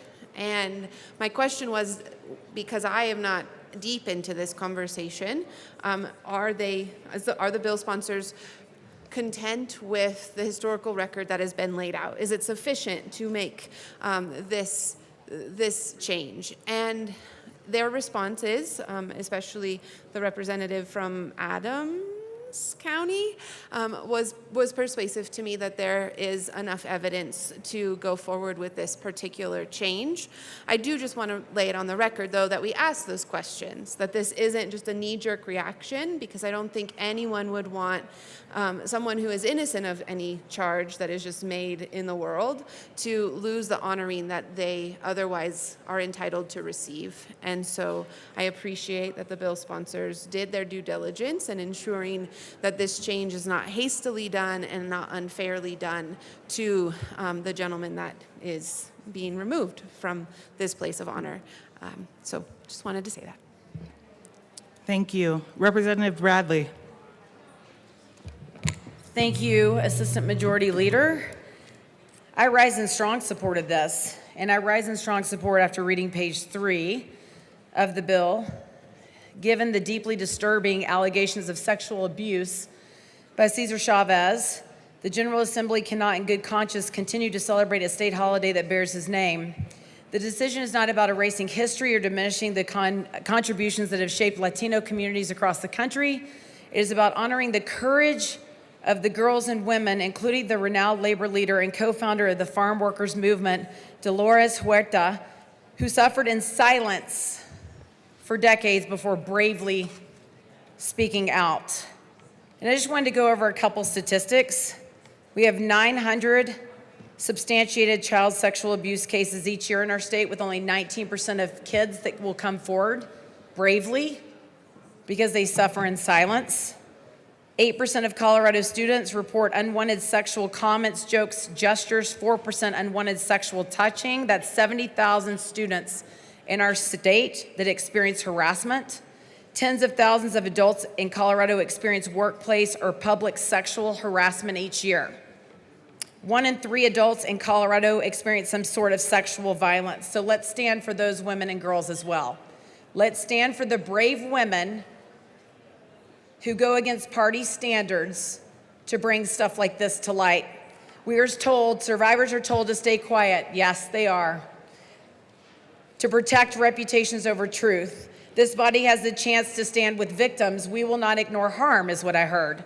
We are on your side for victims. Is that inside this building too? 'Cause sometimes it feels like that's only outside this building. Thank you, Representative Bradley. I can appreciate what you're trying to bring to light. I would ask you to connect it back to, if you could, perhaps connect those statistics back to the title of this bill in regards to changing the name from Cesar Chavez to Farm Workers Day. Thank you very much. Thank you. Page 3 of the bill says deeply disturbing allegations of sexual abuse. He had no due process. We're just saying that. Some of us have had due process. Let the record speak for itself. We should stand for victims inside this building as well. Thank you. Thank you. Is there any further discussion? Representative Velasco. Thank you so much, Madam Chair.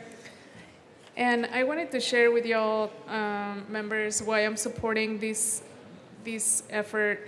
I do believe that all the reasons that were already contemplated are super important, but I wanted to share more around the Bracero program. My granddad was part of this agriculture worker program. That was a 22-year agreement between the U.S. and Mexico between 1942 and 1964 to bring 4.5 million Mexican workers for short-term agricultural and railroad contracts to fill the wartime labor shortages. And although promising fair wages and housing, labor is forced discrimination, poor conditions, and wage theft. Workers were subjected to humiliating, mandatory, and hazardous disinfectization procedures upon entering the U.S., where workers were stripped and sprayed with pesticides, including DDT and linden, to prevent lice infestation, which caused illness, skin issues, and toxic exposure. So I think that as we are talking about the great work of labor movement that came from the Bracero program, we know that it's up to workers to organize and make sure that their employers do better for them. And I'm very proud to support this and know that there's more work to make sure that we're standing with workers. Thank you. Representative English.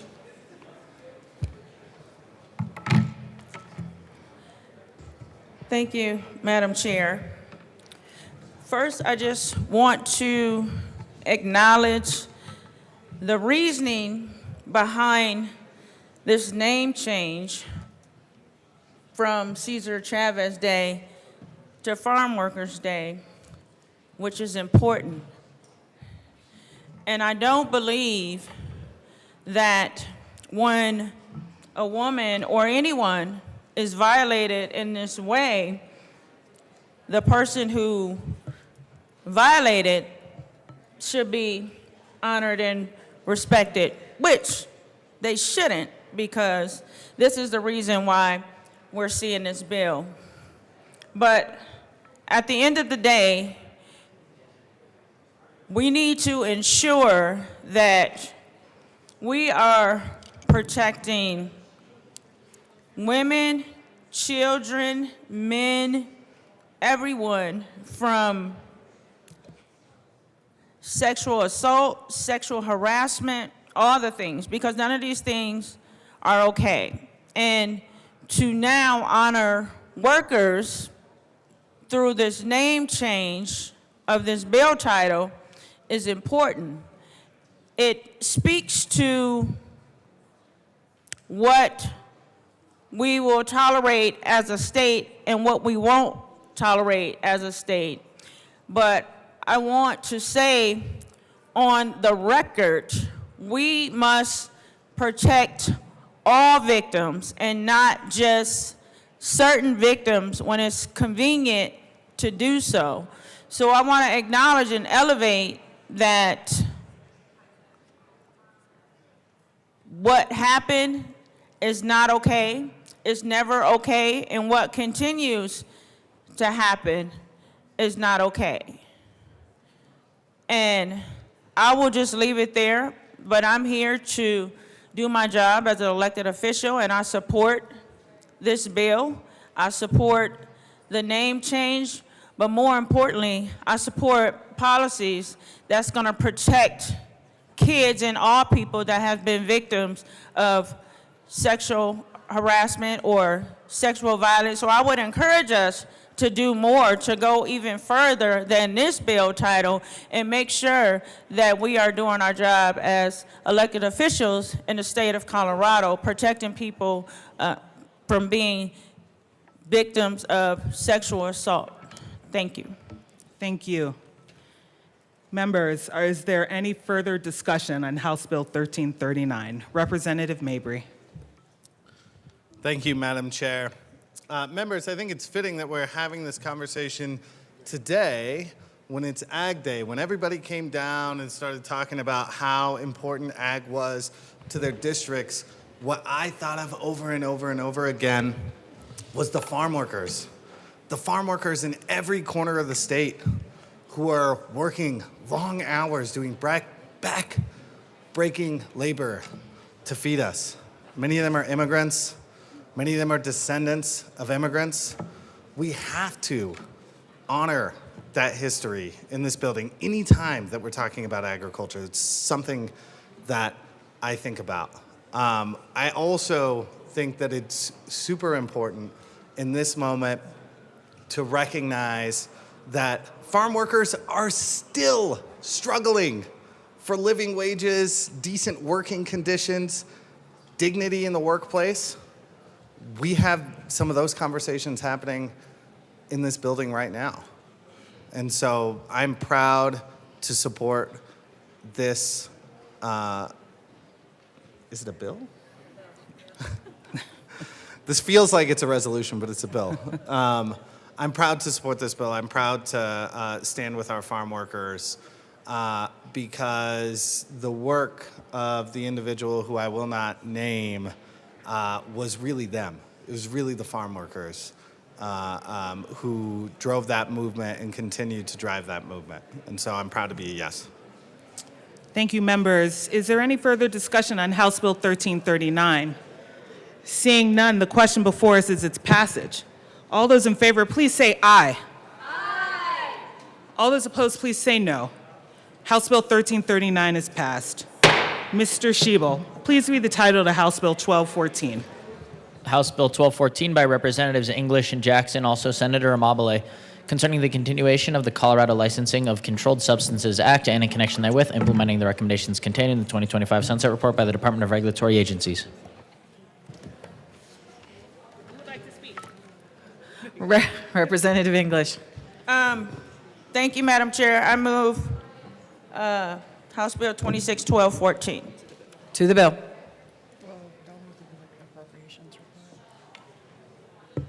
Actually, I need to change that. We have a committee report We don't see one. Yeah, there's not one here. for appropriations. Hold on one second. Did you make an amendment? No. Was there an amendment made in committee? No? Okay, then there's no committee report. Even though you went there, if you didn't make any changes, there's no committee report. Okay, but we're bringing an amendment now. Okay, that's fine. Okay, wait. That's fine. Go to the bill. To the bill.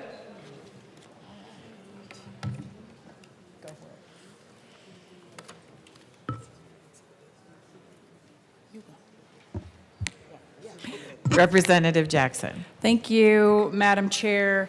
What this bill basically does, it is a sunset bill concerning the licensing of the Controlled Substances Act, and it implements the recommendations contained in the 2025 Sunset Report by DORA. This bill was also in partnership with the Behavioral Health Administration, and we would ask for an aye vote. Representative English. Thank you, Madam Chair. House Bill 261214 updates our statutory framework to reflect what the medical community has made clear. Substance use disorder is a chronic relapsing condition that requires ongoing evidence-based care. It is not a short-term issue, and this treatment is not one size fits all. This is why this bill replaces outdated terms like detoxification and maintenance treatment with withdrawal management, a model that recognizes a full continuum of care from short-term stabilization to long-term medication-assisted treatment. Providers need the flexibility to meet people where they are. This bill also ensures that our regulatory system continues through 2041, providing consistency, oversight, and accountability for treatment programs that serve some of the most vulnerable people in our state. And importantly, it acknowledges real barriers in access to care, including the need for identity verification policies that do not exclude people experiencing homelessness or those without traditional identification. This bill aligns law with reality because when policy lags behind science, people fall through the cracks. And in the context of substance use disorder, those gaps can be fatal. House Bill 1214 does not solve everything, but it strengthens the foundation of our treatment system so that it is grounded in evidence, stability, and dignity, and I respectfully ask for your yes vote. Representative Jackson. Thank you, Madam Chair. We also have an amendment to the bill, and I would like to move L. Do y'all have it?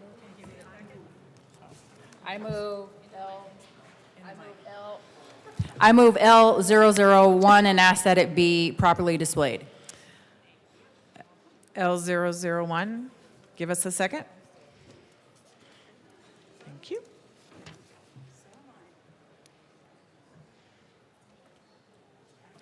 L001 has been properly displayed to the amendment. Representative Jackson. Thank you, Madam Chair. Basically, what this amendment does is it updates the language from substance use disorder to medically managed treatment. This is an update that incorporates,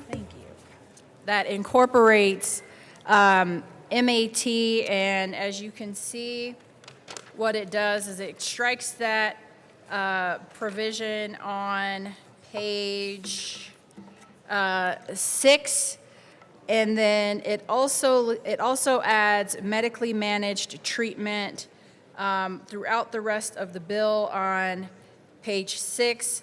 It also updates the term, instead of substance use disorder, this is specific to the opioid treatment program, because substance use disorder is more of a broad and general term and encompassing of other treatment modalities. And what this bill aims to do is regarding opioid treatment programs and the medically managed treatment for those services. Representative English. I was just going to say, it's just really providing updates to definition and changing the words to make it more modernized, and we ask for your yes vote on this amendment. Is there further discussion on the amendment? Representative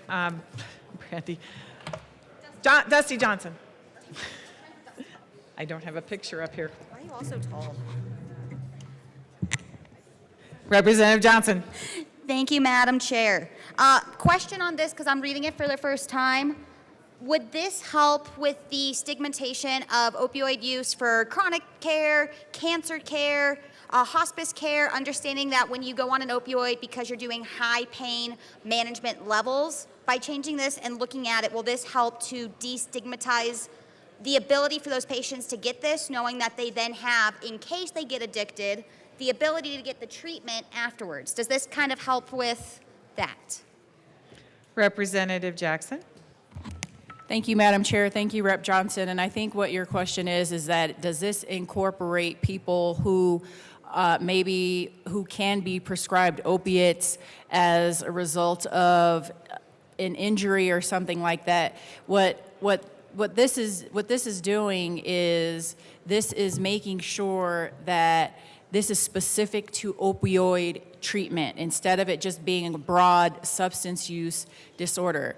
And so this is one of the comments that we heard in committee. And so this amendment is in response to, I believe, what Rep. Bradley had mentioned in committee.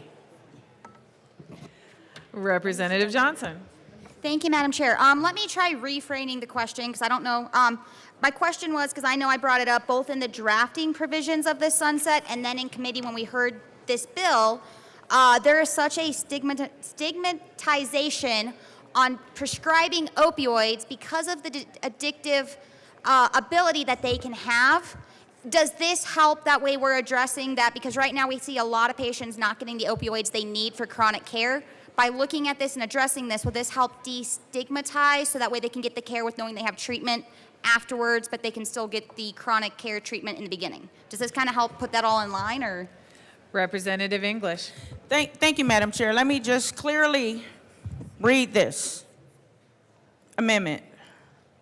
Medically managed treatment means a program of care designed to promote the medical and psychiatric stability of an individual with a substance use disorder by addressing acute physiological signs and symptoms of substance withdrawal or the ongoing management of addiction-related symptoms, and may include the administration or dispensing of a controlled substance medication approved under federal law or regulation as part of a treatment for a substance use disorder, which may range from short-term intoxication or treatment focusing on stabilizing and reducing immediate physiological symptoms to long-term medication management intended to decrease illicit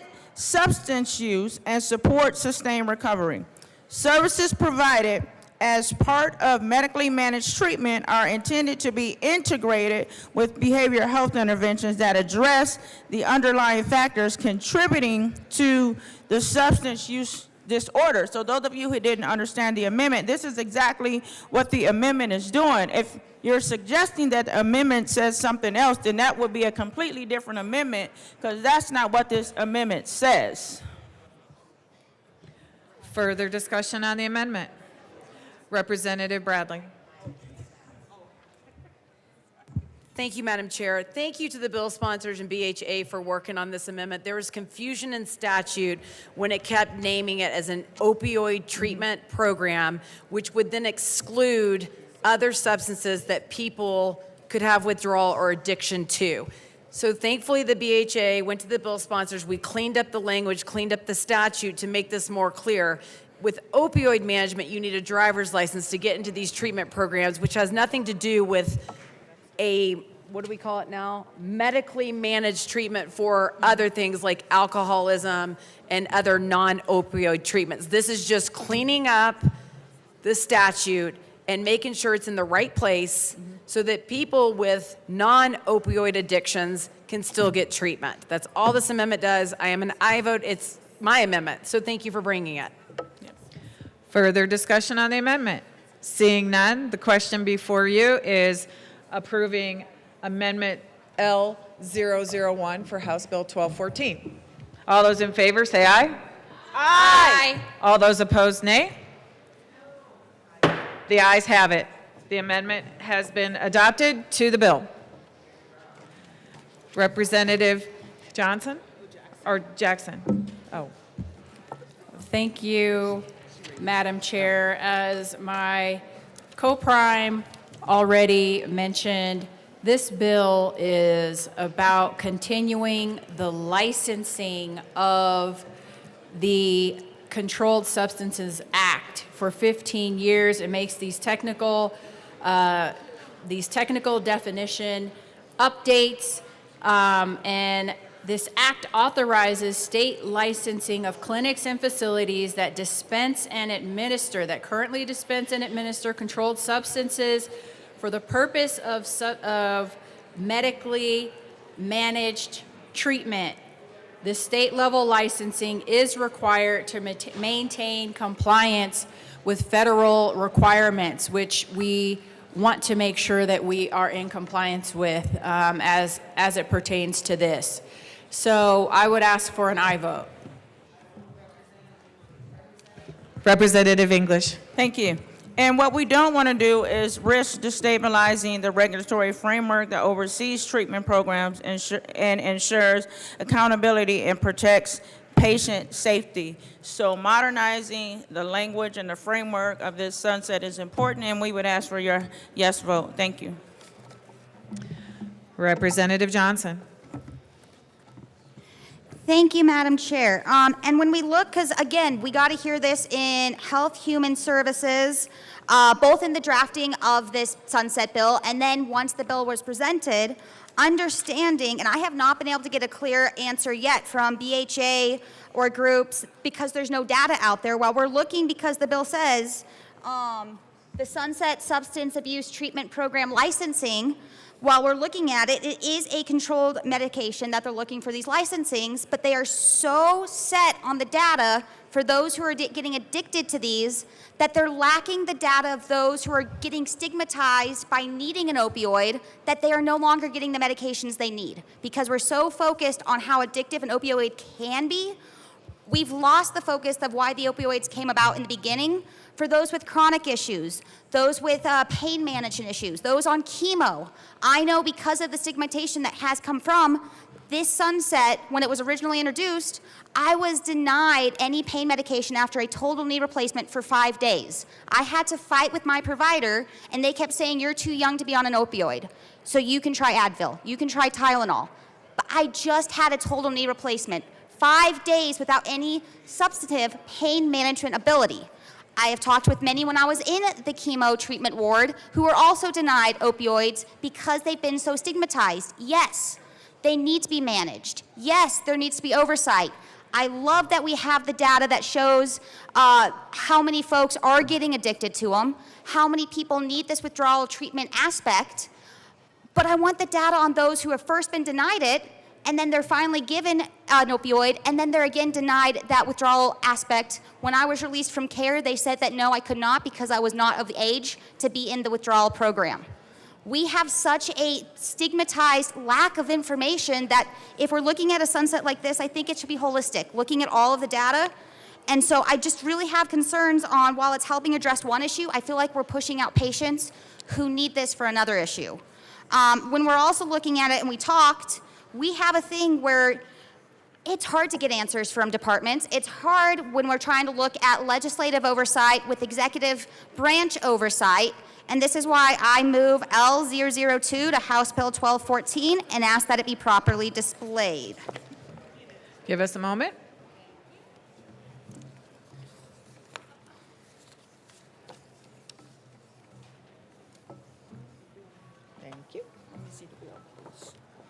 L002 has been properly displayed. Representative Johnson. Thank you, Madam Chair. What this does is move from the 2041 sunset to a 2033. Right now it's at 15 years. When we look at an elected in this building, they have the ability, should their district decide, to have 8 years in a chamber. When we are looking at oversight abilities on questions, it's very concerning to me when I'm trying to make sure that we're looking at opioids holistically on the reason that, and substance use licensing, that we look at the whole picture. But the way this bill is written, the department won't have to come back with this sunset until after I'm out of this chamber. Where is the oversight and the balance of branches? And then we have someone that came in that did not get to hear this. They weren't here active in these conversations. I believe wholeheartedly that we need to have that balance of powers that's set forth in our Constitution to make sure that this legislative body who put our names on these bills, so these become our bills, who are voting on these bills, our vote carries merit for our districts, have the ability of this oversight on these sunset reviews. If we're saying this is such a crucial public safety, health safety aspect, shouldn't we be able to review them more often, not push them down in case something happens? they don't have all the data. I get very worried that they won't have that data in 15 years. I think by moving this closer to 2033, it allows for that accountability and that checks to make sure we're getting the data to look at this bill, the sunset, holistically for all matters that this is going to affect, and I would encourage a yes vote. Representative Jackson. Thank you, Madam Chair, and thank you, Rep. Johnson. I want to speak to both of the issues that you brought up. We know that there is a stigma regarding opioid use, but that is beyond the scope of this bill. This bill is specific to licensing for providers who are prescribing medically assisted treatment. Stigmatization is not part of this bill, and I understand where you're coming from, but it sounds like there might be an opportunity for another bill that addresses that specifically, because I know that a lot of our community providers are actively engaging in work to destigmatize opioid use, and I would like to speak to the amendment that you just brought up, in that we shouldn't push this out until 2041. This is specifically regarding parameters around licensing. There is continual and quite a bit of oversight in this process, where we will get yearly updates and yearly reports about this. And so I would ask for a no vote on this amendment. Representative Johnson. Thank you, Madam Chair. And I recognize what the sponsor says. While this bill does not directly add a stigma, it does indirectly, the unintended consequences. When you read the bill, it says Sunset Substance Abuse Treatment Program Licensing. When you see a bill for an act, the long title, it says concerning the continuation of the Colorado Licensing of Controlled Substances Act. That means those who are able to prescribe these opioids, along with those who are prescribing the methods for withdrawal management, and in connection therewith, implementing the recommendations contained in the 2025 Sunset Report by the Department of Regulatory Agencies. Why can't we go beyond what they're saying and look at what the people are saying? When we're looking at the licensing of a controlled substance, but then the title says abuse, that is the stigmatization, that we're saying opioids lead to abuse. We have so many flyers coming from the BHA into hospitals saying, try other methods. Do you need the opioid today? Ask your provider if you can have something besides that opioid. This is literally adding to the stigmatization, where providers are now fearful to prescribe, especially to someone who's 24. That was me. They're fearful for a patient then feels very bad and stigmatized because of the abuse, that they shouldn't have this because people are going to look at them different or judge them. The title itself is pointing to that. Yes, there is abuse, but we need to look at the substance control licensing as well, that this long title of the act is looking at. We need to make sure that we are getting help for those who do end up having addictive traits coming from an opioid, but we need to make sure those who need it are not being pushed away, or providers who are licensed to do this aren't saying, no, you can't have this for this many days because we're afraid of the abusive aspects. Nope, you can't have this. This literally, while this is not in the bill itself, the consequences that come from it are. Representative English. Thank you, Madam Chair. I'm just going to wrap it up by saying this. First, I'm going to speak to this amendment because it's wanting to go from 2033 to 2041. However, what this bill actually says is that those that are licensed to do this work can actually do their job in a meaningful way to where it's protecting the patients that they have. And two, they came up with the sunset date now for 2033 for a reason, because the people aren't doing the work. The ones that are licensed to do this work in this space are the ones that's doing the work. And so the 2033 date is assuming that it is in the capacity of the work they do and the timeline that they see fit. Now, if this comes back around to, when it comes back around to sunset again, then I'm sure it will be a different conversation. But all the conversation and the dialogue that's been outlined, it certainly sounds to me like that can be a whole separate bill to fix an issue that my good colleague over here is bringing to the forefront. So that would be my recommendation. But in this moment, in this instance, we would ask for a no vote on this amendment because the amendment that was brought by the BHA actually fixes the issues that we saw in the bill as it was currently drafted. Thank you. Is there further discussion on the amendment? All in favor of Amendment L002, say aye.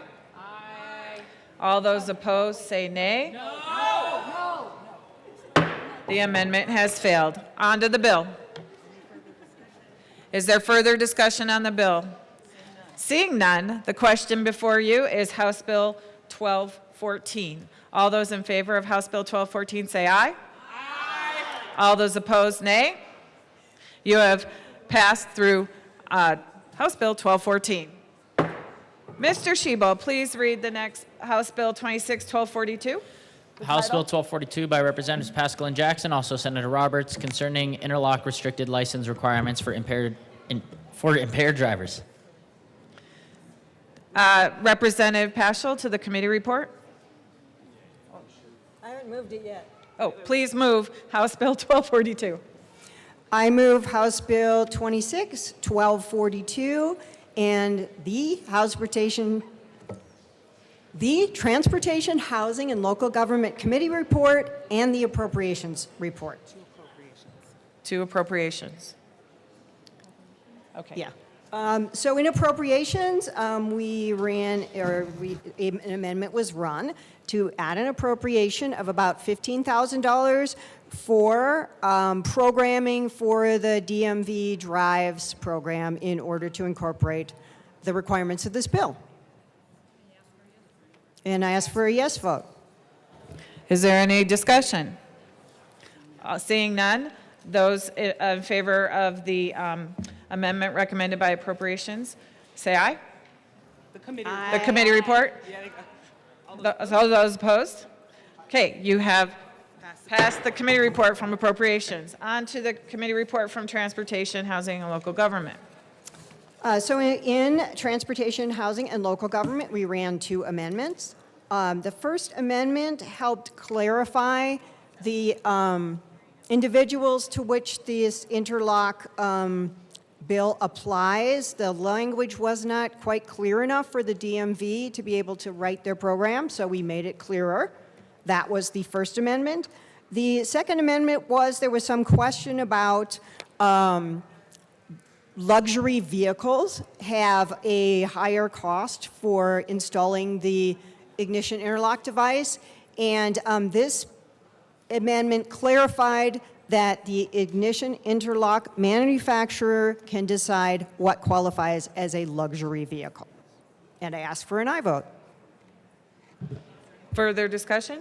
Seeing none, you approve the committee report from Transportation, Housing, and Local Government for House Bill 1242. All those in favor say aye. Aye. All those opposed? You have approved the committee report. To the bill. Representative Jackson. Thank you, Madam Chair. I move House Bill 1242. Okay. Basically, what this bill does is it accomplishes three objectives. One, it eliminates the waiting period for a driver. They can actually get the interlock within 2 months instead of having to wait for 9 months. It also closes the gap for a first-time offense as clarified by the amendment that we saw, because we know that they should not necessarily be treated differently than the other drivers. And the third thing that this bill does is it expands affordability, access, and the cost should not be a reason someone drives without a device. And the bill adopts a financial assistance model which raises income eligibility from 130% to 150% of the federal poverty level. It requires certified manufacturers to provide free standard installation, free removal, and a 50% monthly device discount. And it requires manufacturers to notify every customer of the program at scheduling and at lease execution, so no one misses it for a lack of information. And we ask for a yes vote.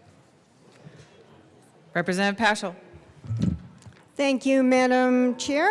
So just a little bit more on why we are running this bill. So firstly, what is an ignition interlock device? What this is, it's basically a breathalyzer that you install into your car's ignition system. You breathe into it, and if you are below the legal limit, then you're able to start your car. If you are not, you can't start your car. So it is an extremely effective tool for keeping drunk driving off the road. A little bit of stats. Colorado lost 236 people to suspected impaired driving in 2025, which is a 10% increase over the prior year.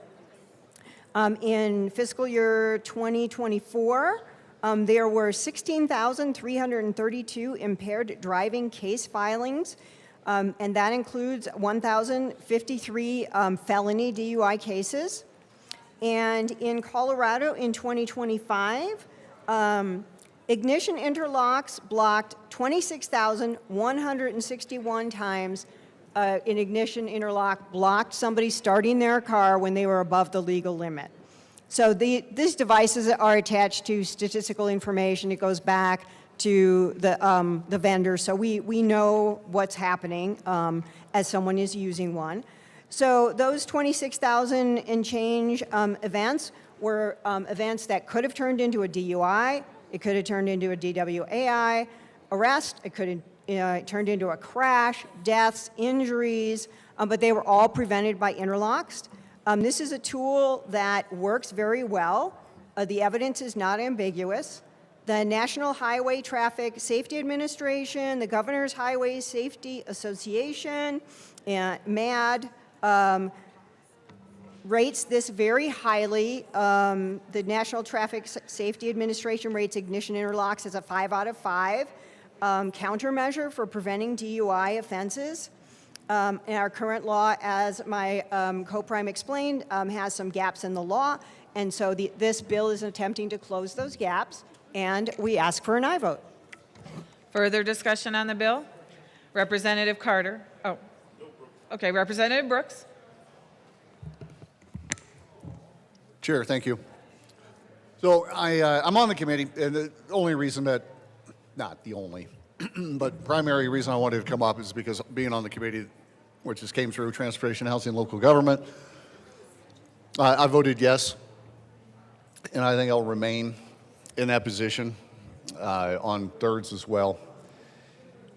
There are little things, you know, that policy does sometimes, little things that you all do that bother me.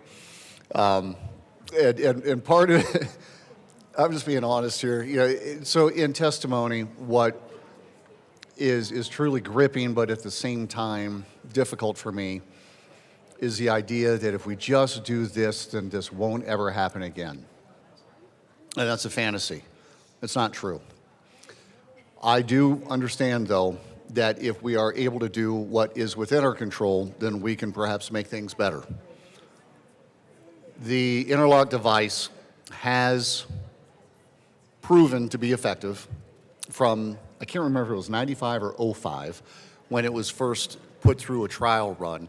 But there have been several changes, expansions, through the years, I think it was 4 or 5 of them through the years to the interlock system because it has proven to be effective. So despite the little sand in the ointment on some things, I voted yes in committee.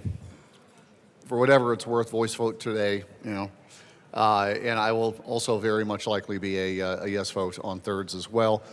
Just wanted to come up in case any of my members had any questions about it, to kind of explain where I'm coming from. Thank you.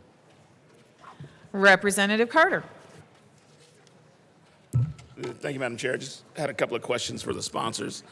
I guess the first question would be, where's the money coming from to make this a universal interlock? I understand that the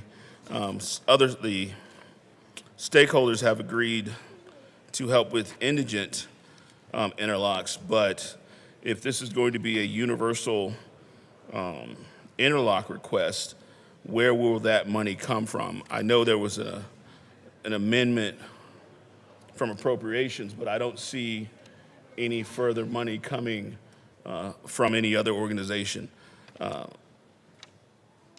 Also, I need to understand if an individual is going to serve out a 9-month suspension, why does, after that 9 months, your bill indicate they still have to have that interlock?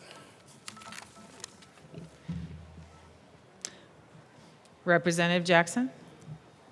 Thank you, Madam Chair. Thanks, Rep. Carter, for the question. And so the bill is funded by the Drives Cash Fund to the Department of Revenue. So this is something that I guess the Drives Fund is from the DMV, and it goes to, it's a program within DMV, and it goes to the Department of Revenue to pay for this program. And what I understand about the program as well is that it is a performance-based program, and that people who do well on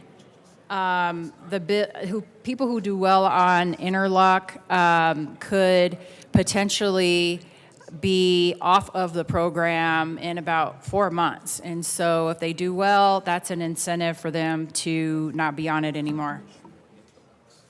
Representative Paschal. Thank you, Madam Chair. So for the devices themselves, there is a financial aid program for those that meet the requirements that was discussed in the presentation. And that is covered by the manufacturers themselves of the ignition interlock.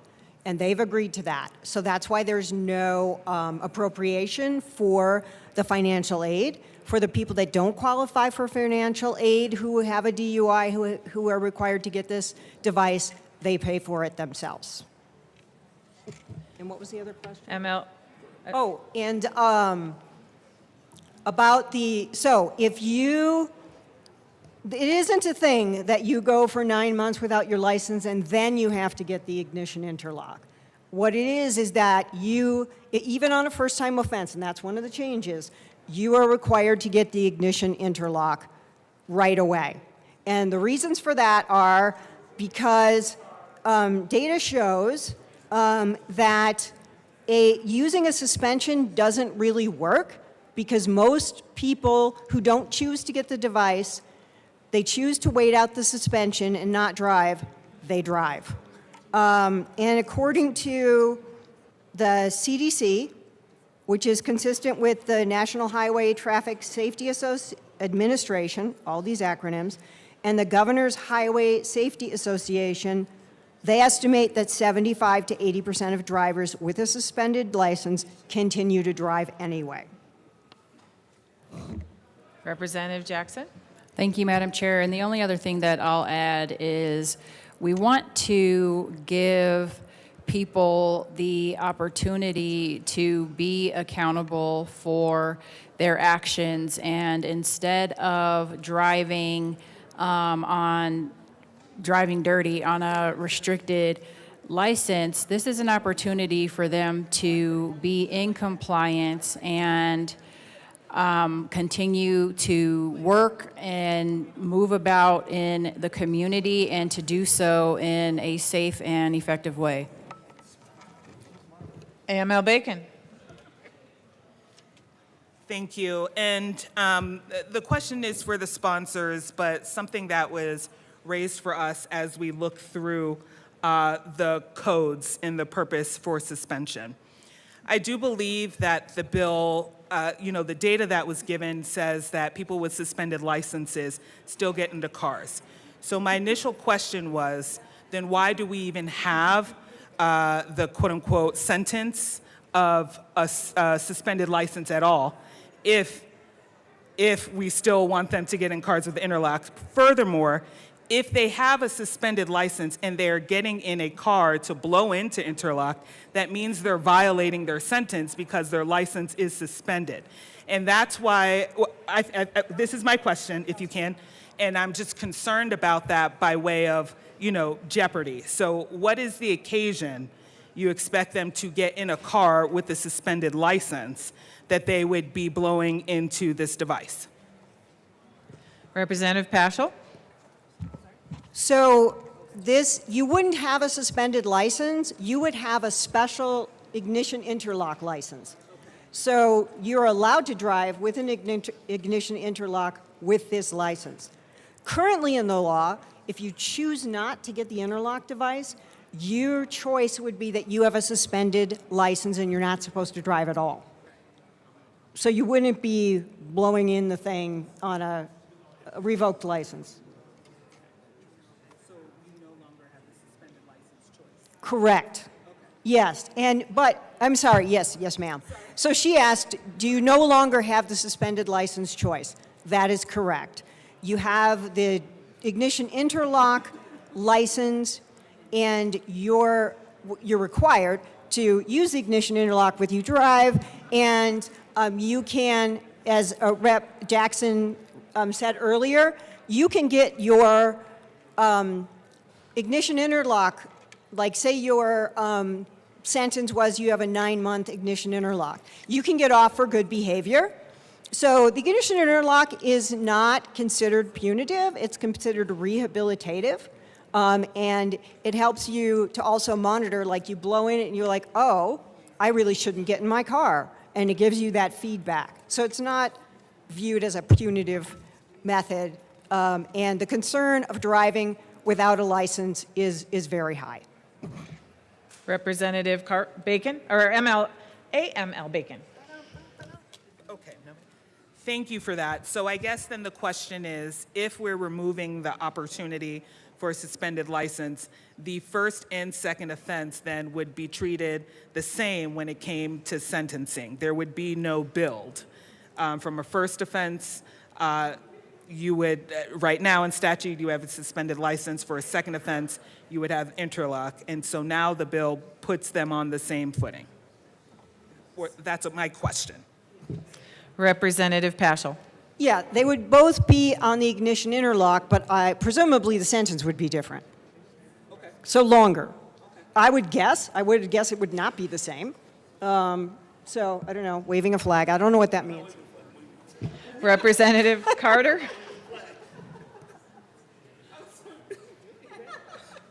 Thank you, Madam Chair. So, just to be clear, we are helping these individuals by forcing them to comply, and that help includes a greater level of if they are found without an interlock versus being found behind driving under suspension, you understand that the penalties increase. And so we have now increased the penalties, no longer giving anyone a choice at the behest of the interlock companies who, of course, my understanding is these interlock companies want more interlock devices in more vehicles, and their incentive to us is we'll pay for the indigents, But what about the other 95%? You still haven't explained to me where that money comes from. You indicated that there was going to be a fund, but I think that fund is to pay for the program. Where does the money come from for the interlocks of the 90 to 95% that we are now making have interlocks? They're no longer given the choice to not drive. Their only choice is you will pay for an interlock. And if you have any numbers related to the success rate for individuals who get off driving under suspension, who actually complete their driving under suspension. I know we have a lot of conjecture about what that looks like. I know we have a lot of information about we suspect, but I want actual numbers of individuals who successfully complete their driving under suspension versus individuals who pick up another DUI. I don't want conjecture, I want actual numbers, please. Representative Jackson. Thank you, Madam Chair. And I think what my response to that would be is, nobody forced anybody to get behind the wheel under the influence in the first place. No one forced them to do that. No one forced them to potentially put the community and themselves in danger. And what this bill is aiming to do is have a level of accountability to prevent future driving under the influence, and also giving people who are involved in that situation an opportunity to go about their daily lives and drive with this device. And as was already mentioned, the people who are on interlock right now, they pay for it themselves. And so this would be the same thing that happens, except for there is no assistance when it comes to indigent people who have the interlock device. Representative Carter. Thank you. Thank you, Madam Chair. I completely understand the arguments for this, but I have to explain. We keep talking about criminal justice reform in this building.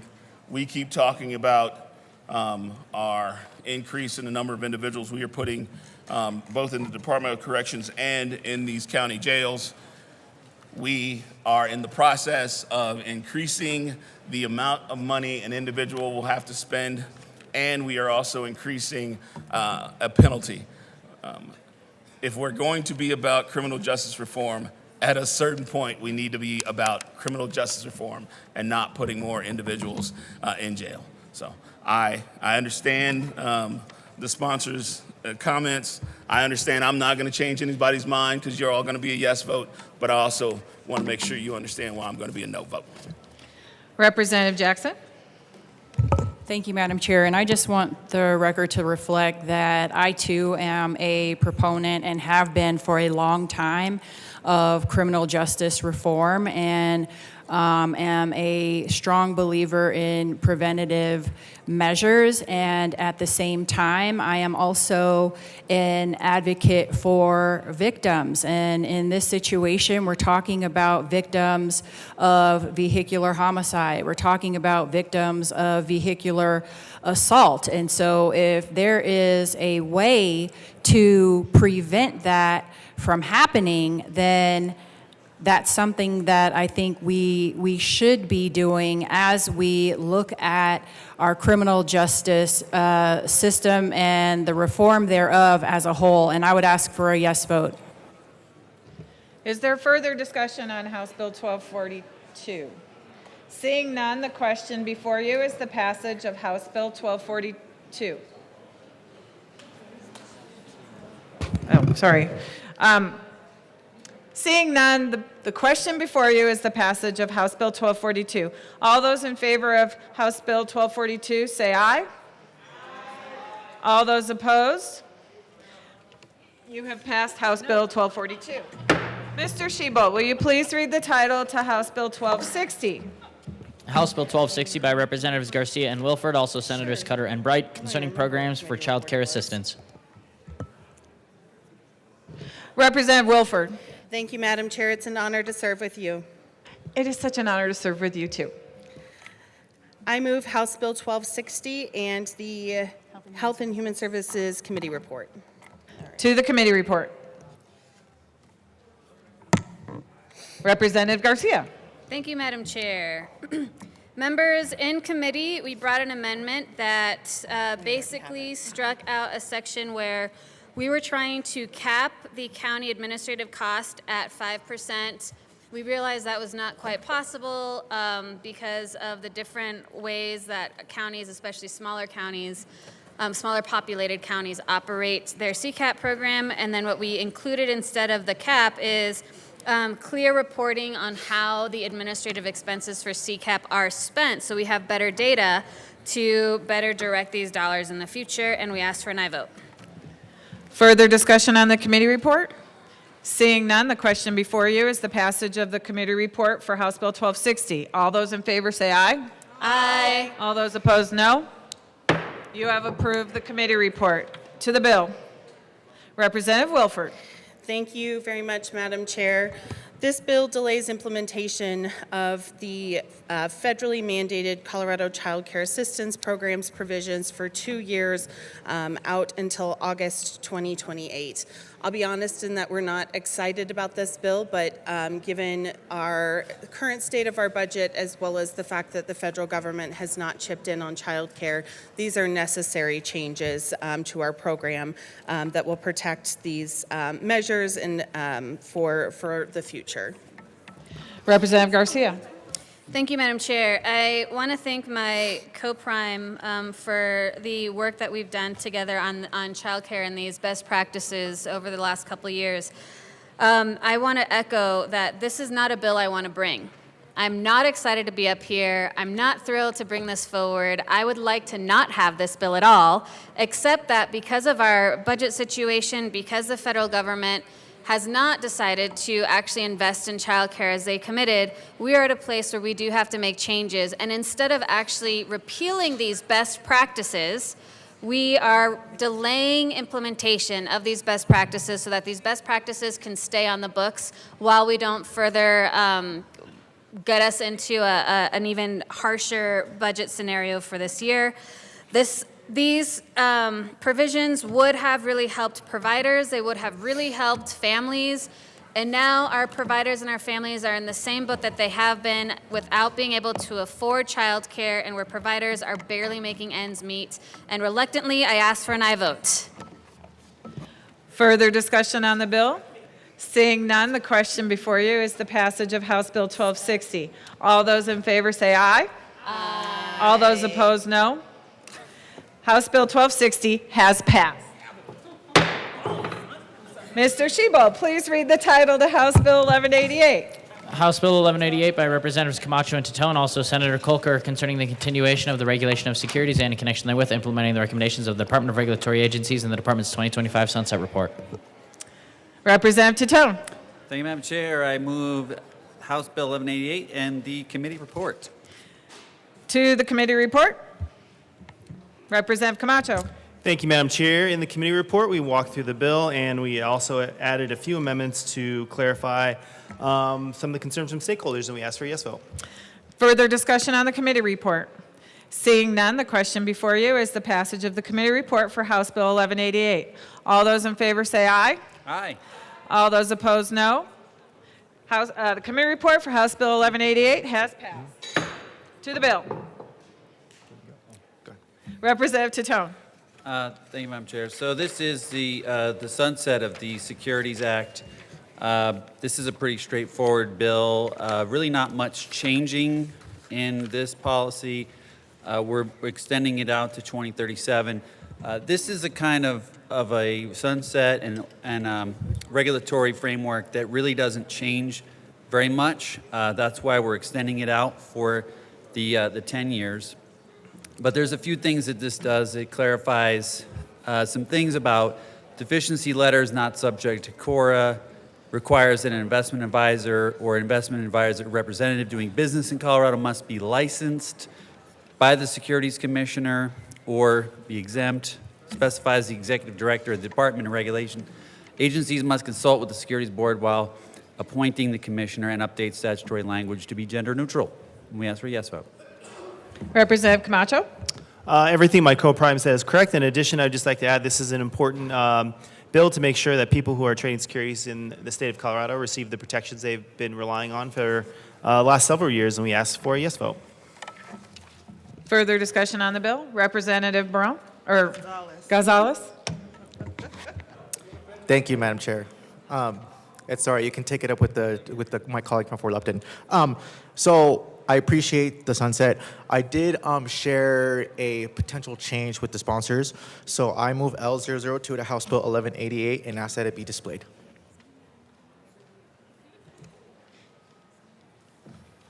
Give us a sec.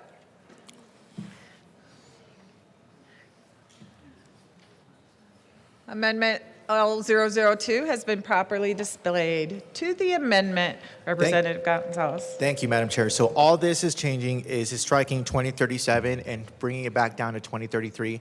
So I think 8 years is enough time. As us legislators currently, especially freshman lawmakers who reviewed the sunset, I think this gives us time for then senior legislators to review it again. And so I did share this with the sponsors, and I asked pretty straightforward amendment, and I asked for an aye vote on this amendment. Representative Taton? Thank you, Madam Chair, and I appreciate my colleague's amendment here from Weld County. But when we do sunsets, there's a cost to that, and these kinds of regulations really don't change that much. And we as legislators, we have the ability to change statute regardless of the sunset. So we don't have to have a sunset just to make changes to the regulation. We can do that anytime, and anybody who is here can make adjustments to that. But to do the sunset more often is actually going to add more cost. And I don't think we need to do that for something that really doesn't change that much in this kind of period of time. And I ask for a no vote on the amendment. Representative Garcia Sanders. Thank you, Madam Chair. I agree with this amendment because even though we can adjust and change statute at any time, we're on track to hit how many bills each session. You know, it's been 400, 500, 600 plus bills each session as a legislature, and that means that we aren't always coming back to things that maybe should have another look. And I think when we're talking about people's money, we want to be on top of that, and allowing the next legislature after, within another 8 years after the current sponsors leave is a valuable thing to have another set of fresh eyes looking at what is the statute and should it be changed at that time. So I urge it, and yes. See no further discussion. The question before you is Amendment L002 for House Bill 1188. All those in favor of Amendment L002 say aye. Aye. All those opposed, nay. No. Amendment L002 has failed. To the bill. Oh. No further discussion. The question before you is House Bill 1188. All those in favor of passing House Bill 1188 say aye. Aye. All those opposed, no. House Bill 1188 has passed. Taking over. Okay, I'll get out of your way. Mr. Schiebel, please read the title to House Bill 26-1006. House Bill 1006 by Representatives Velasco and Martinez, also Senator Roberts, concerning the designation of state institutions of higher education as thriving institutions. Representative Martinez. Thank you, Mr. Chair. I move House Bill 1006 in the Education Committee report. To the committee report. Members, we made a few changes in the committee, but we actually have a few more that we're going to make. So I move Amendment L8, and I ask that it be properly displayed.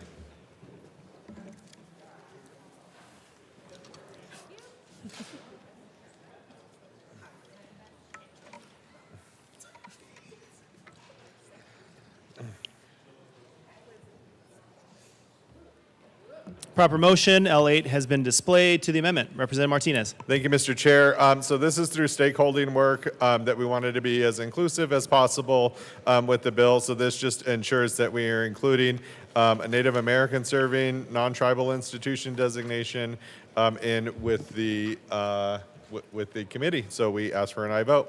Is there any further discussion on Amendment L8? Seeing none, the question before us is the passage of Amendment L8. All those in favor say aye. Aye. All those opposed say no.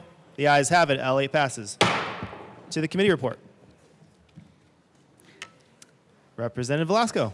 Thank you so much, Mr. Chair. In committee, we did add some amendments to make sure that we had more description of what we wanted the department to do. And this really was to make sure that voices of rural communities and Hispanic serving institutions, first-generation serving institution, and campuses with higher numbers of Pell eligible adult and transfer students were represented in this task force. So we urge a yes vote. Is there any further discussion on the committee report? Seeing none, the question before us is the passage of the committee report as amended. All those in favor say aye. Aye. All those opposed say no. The ayes resoundingly have it. The committee report passes. To the bill. Representative Martinez. Thank you, Mr. Chair. This work has been kind of, really near and dear to my heart. I worked at a higher education institution for almost a decade before I came into the legislature, and really being able to highlight, the good work that is done at these institutions is really paramount, and especially moving forward into this day and age, being able to really highlight, again, the good work that they do. I would say that, one of the biggest cruxes is when I was in higher education was that, you had Hispanic serving institutions and the federal designation that really only highlights the enrollment capability for those particular institutions. And so working with my good co-prime here, we decided that, being able to expand this, cast the net out as wide as possible, and being able to honor the good work that all of them are doing was really paramount. So, and this bill really addresses the age-old problem that we've had is, are you a Hispanic serving institution or are you a Hispanic enrolling institution? And so when we crafted this is why this is really inclusive, again, with Pell eligibility. What services do you provide? What are you doing to help out the students, and are you helping them succeed? And we wanted to honor those there too, and not just the enrollment numbers. And so, I feel like this bill is a good collaboration between all those various institutions, between Department of Higher Education, that really addresses and highlights the good work that these institutions have done and continue to do. It allows room for expansion of this, and again, being able to be open with the different committees to being able to really evaluate the work that they're doing and making sure that it meets the standards. So we urge an aye vote. Representative Velasco. Thank you so much, Mr. Chair. And really, the goal of this bill is to move away from enrollment numbers and towards student outcomes. We know that there's persistence, retention, completion, successful transfer, and alignment with workforce needs. And this aligns directly with the Commission on Higher Education's strategic plan and Colorado Post-Secondary Attainment and Workforce Plan. Importantly, this proposal has been collaboratively developed and broadly vetted. It has been reviewed with institutions across the state and is sponsored by Colorado Mountain College. I graduated from this community college with a degree in culinary arts, and has been developed with the respectful engagement and support of both the department and the governor's office. And this framework is also fully consistent with federal law and existing federal designations. It relies on performance outcomes and existing data, not demographic quotas, and it does not create any legal conflicts or compliance concerns. So we urge a yes vote. Representative Garcia Sander. Thank you, Mr. Chair. So I heard this in committee, and I still am struggling with this for a couple of reasons. So I did what most of us do. We Google thriving institution criteria, and there's not really a federal definition, but what Google came up with was key criteria include cultivating a culture of care, providing comprehensive academic and mental health support, enabling transformational learning, and ensuring equitable access and belonging for diverse populations. And I thought to myself, shouldn't all of our higher education institutions be thriving? I'm not sure that a label is helping anything. And then I went to why. There's no federal definition, there's no federal grant program, and there's no federal requirement that designates institutions of higher education as thriving institutions, nor is there a federal need to create one. The term of thriving institutions came out of the Higher Education Act of 1965, and that was meant to designate institutions of higher learning to really highlight some of the institutions that were targeting and being beneficial to students who were primarily coming from low-income, poverty backgrounds, or traditionally minorities. But again, there's no federal grant program or requirement for a thriving institution. There's a fiscal note. There was no fiscal note. There initially was a fiscal note, and then it was zeroed out. And what I see was trying to pull together between the changes in the fiscal note was that the advisory committee initially, there were personal services and there was some FTE designated for overseeing the advisory committee and pulling that information together. And initially that was going to be almost $200,000 and 1.5 FTE, but it was zeroed out, and it's still a 14-member advisory committee that most members will be participating in remotely. And after one initial meeting, there's probably not going to be further meetings, but there might. And if there are, the reimbursement expenses are going to be expected to be reimbursed by gifts, grants, and donations. And I don't know if there's already a pot of money of gifts, grants, and donations that's set aside for this, but it also says that institutional revenue sources might be used for that. The departmental difference is what really caught my eye. The Department of Higher Education estimates that the bill requires $129,505 and 1.0 FTE in fiscal year 2026-27 and ongoing. This estimate includes an additional 0.4 FTE for a project planner to create guidance materials for institutions, act as a liaison between CDHE and IHEs for thriving designations, and write the required report. Additionally, the CDHE's estimate includes 0.6 FTE for a data management 5 position to define metrics, validate data sources, ensure statistical validity, ensure privacy protections, and publish data on the website. The fiscal note differs from this estimate, assuming that the additional workload required by the bill requires no more than 208 hours of work per year, less than the minimum threshold for additional FTE. And so that description seems like there should be a fiscal note attached. Just because it's being absorbed by a department doesn't mean that that the money doesn't have to pay for it. So I guess, this creates a new state-level bureaucracy. There's no corresponding federal hook or mandate for it. There's an advisory committee that's going to be set aside to create some outcome standards that either may or may not be already kind of developed.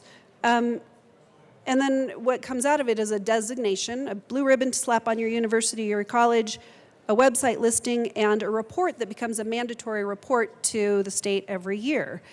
And I'm thinking with skyrocketing tuition rates, with administrative bloat at our universities, there's a lot of graduations that can't find jobs within their fields when they graduate.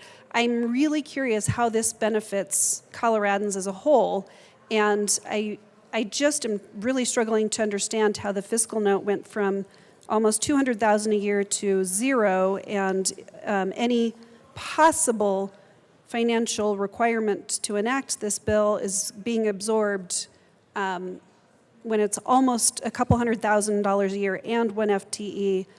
And a lot of other bills that we've said no to are a lot less because of the fiscal note that seems to supposed to be absorbed, but it's not. So I'm just struggling, and right now I'm at a no for this bill. Is there any further discussion on House Bill 1006? Seeing Representative DeGraff. Representative DeGraff.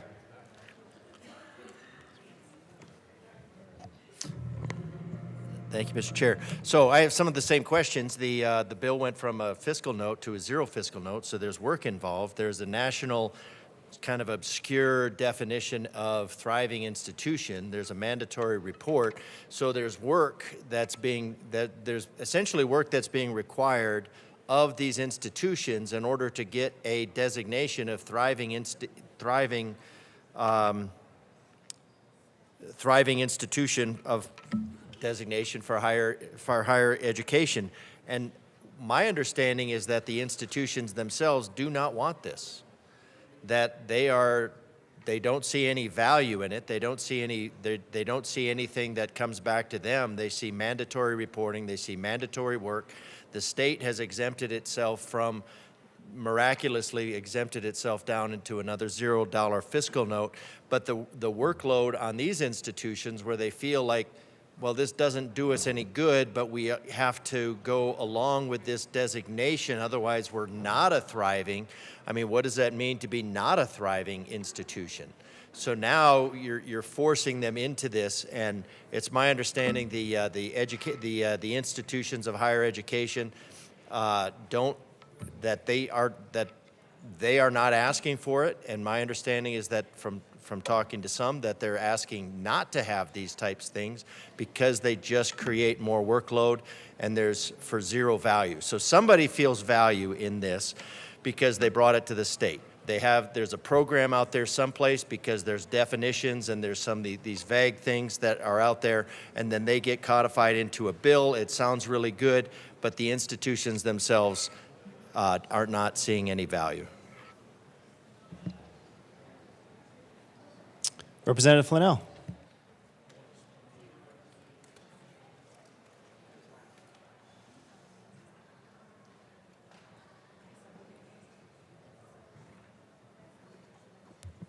Thank you, Mr. Chair. I move Amendment L007 and ask that it properly be displayed.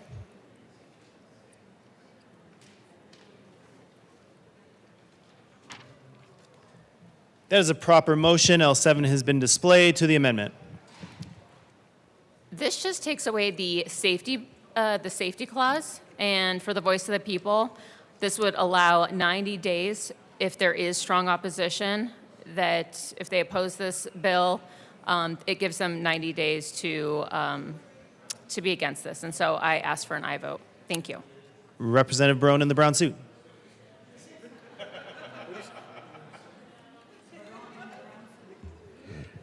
Thank you, Mr. Chair, and it's actually burgundy. Thank you for noticing. Carlos Burgundy. Carlos Burgundy. To the bill. To the amendment, actually. Oh, Thank to you, the Mr. Chair. amendment. I rise in support of this amendment. I think it's getting a little, there might be an auto correct for the safety clause on all these bills, but I think that we should, this really doesn't need to have a safety clause. So I would recommend an aye vote on the petition clause. Representative Martinez. Thank you, Mr. Chair. Thank you to my good colleagues for bringing this up. Normally, we would definitely be open to exploring a petition clause and allowing the citizens to be able to really look into this. However, the academic system that is currently based on in higher education world, this would go beyond their start date for this next academic year by the time the petition process would conclude. And so we really want to be able to enact this for next academic year. So unfortunately, we will be requesting a no vote. Representative Flannel. I urge a yes vote. I think the fact that institutions have to take time to prepare for this shows that there is a lot of burden that takes place in order for them to implement this law, and so I urge an I vote. Thank you. Would sponsors like the last word? Representative Martinez. We urge a no vote. Is there any further discussion on Amendment L7? Seeing none, the question before us is the passage of Amendment L7. All those in favor say aye. All those opposed say no. The noes have it by just a hair. The amendment fails. To the bill, Representative Martinez. Thank you, Mr. Chair. So I want to go over a couple points that were brought up in this. So one, that we heard that this is going to be an undue burden on the institutions. What I want to say is that all of this reporting that is being required in this bill is already required within Department of Higher Education into federal programs. This just changes who that program goes to. In regards to the Thriving Institutions designation, to my good colleague from Weld County, she is correct that there is no Thriving Institutions designation. This relies mostly on Hispanic serving institution designations. And again, we wanted to be more expansive in really highlighting the work outside of just enrollment and the resources that we have available for our institutions. We think that this is a good bill, and we urge an aye vote. Any further discussion on House Bill 1006? Seeing none, the question before us is the passage of House Bill 1006. All those in favor say aye. Aye. All those opposed say no. The ayes have it. House Bill 1006 passes.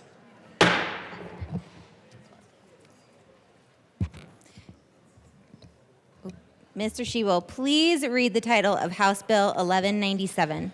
House Bill 1197 by Representative Morrow, also Senator Kipp, concerning the continuation of the vessel registration program. Representative Morrow. Thank you, Madam Chair. I move House Bill 1197 and the committee report. To the committee report. Thank you, Madam Chair. In committee, we did change the date of the sunset to 2036 and then had an amendment to clarify the definition of vessel, and I ask for an aye vote. Is there any further discussion on the committee report? Seeing none, the question before us is its passage. All those in favor say aye. Aye. All those opposed say no. The committee report passes. To the bill, Representative Morrow. Thank you, Madam Chair. This is just a sunset review of the water vessel registration program that raises funds to support boating safety, maintain recreational boating facilities such as boat ramps, and match federal funds under the Federal Recreational Boating Safety Grant Program, and I ask for an aye vote. Is there any further discussion on the bill? AML Winter.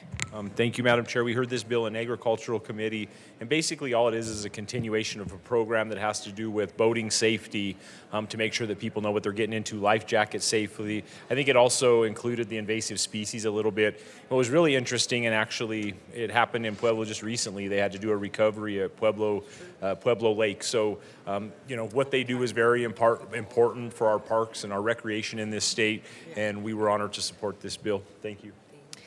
Is there any further discussion on the bill? Seeing none, the question before us is its passage. All those in favor say aye. All those opposed say no. All right, House Bill 1197 is passed. Mr. Shebo, please read the title of House Bill 1269.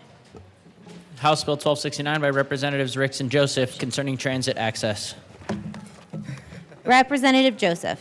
Thank you, Madam Chair. I move House Bill 1269 and the Transportation, Housing, and Local Government report. To the committee report, Representative Joseph. Yes, in the committee, we made several amendments based on stakeholding. We removed the partner pass in the income assistance program out of the bill because it had a $4.5 million fiscal note. And we made a couple of other amendments to the reporting section. And we also removed the small transit agencies out of the bill, and we asked for a yes vote on the committee report. Is there any further discussion on the committee report? Seeing none, the question before us is its passage. All those in favor say aye. All those opposed say no. The ayes have it. The committee report is adopted. To the bill, Representative Ricks. Thank you, Mrs. Chair. Thank you, I'm proud to bring this bill, House Bill 1269. It's a transit access bill. And basically, I'm proud to be here along my prime sponsor, Reb Joseph.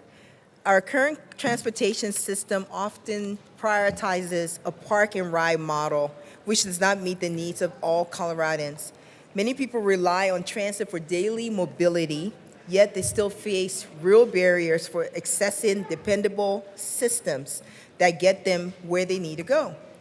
The cost, the lack of clear information, and limited amenities continue to make transit less accessible, especially for marginalized and low-income individuals, people with disabilities, and those experiencing homelessness, and also language access issues.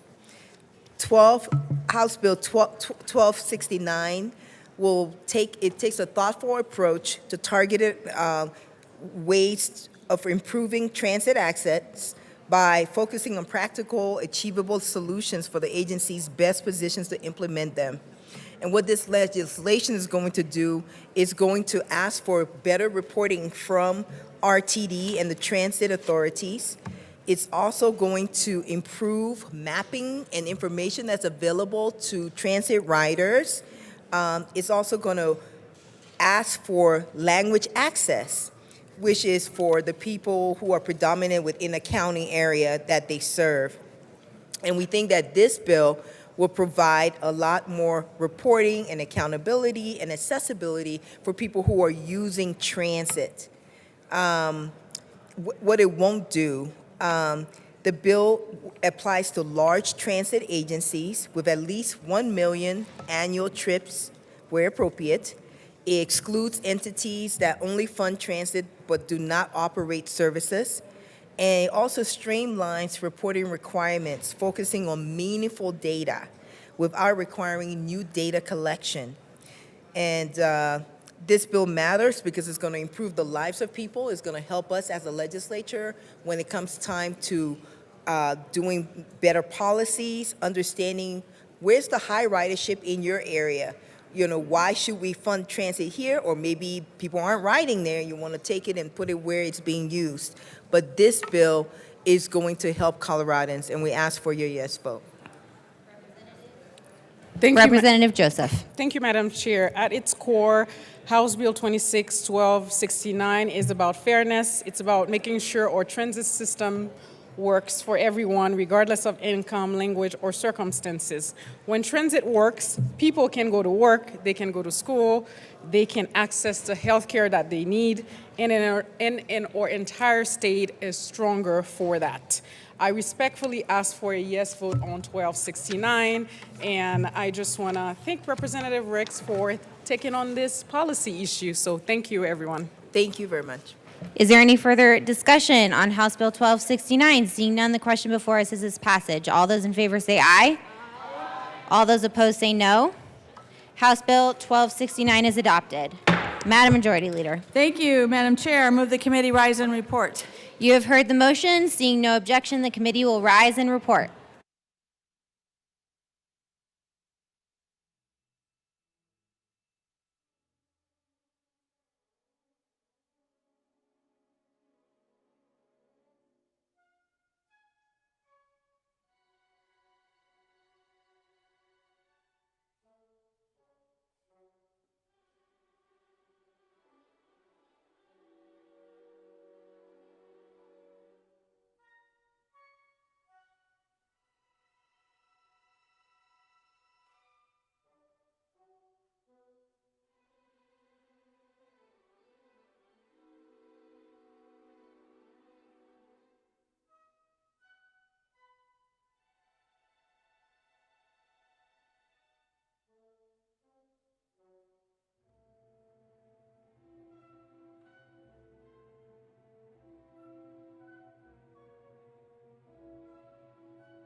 The House will come back to order. Mr. Shebel, please read the report of the Committee of the Whole. Mr. Speaker Pro Tem, your Committee of the Whole begs leave to report as under consideration the following attached bills, being the second reading thereof and making the following recommendations thereon. House Bills 1006 is amended, 1188 is amended, 1197 is amended, 1214 is amended, 1242 is amended, 1260 amended, 1269 is amended, 1339 is amended, passed on second reading, order engrossed and placed on the calendar for third reading and final passage. There are amendments at the desk. Mr. Shebel. Oh, yeah. Oh, yeah, that's right. Representative Stewart. You have heard the motion. Members, there are amendments at the desk. Mr. Shebel, please read the Johnson amendment to the report of the Committee of the Whole. Representative Johnson moved to amend the part of the Committee of the Whole to reverse the action taken by the committee in not adopting the following Richardson Amendment, L2 to House Bill 1214, to show that said amendment passed, that House Bill 1214 is amended passed. Representative Johnson.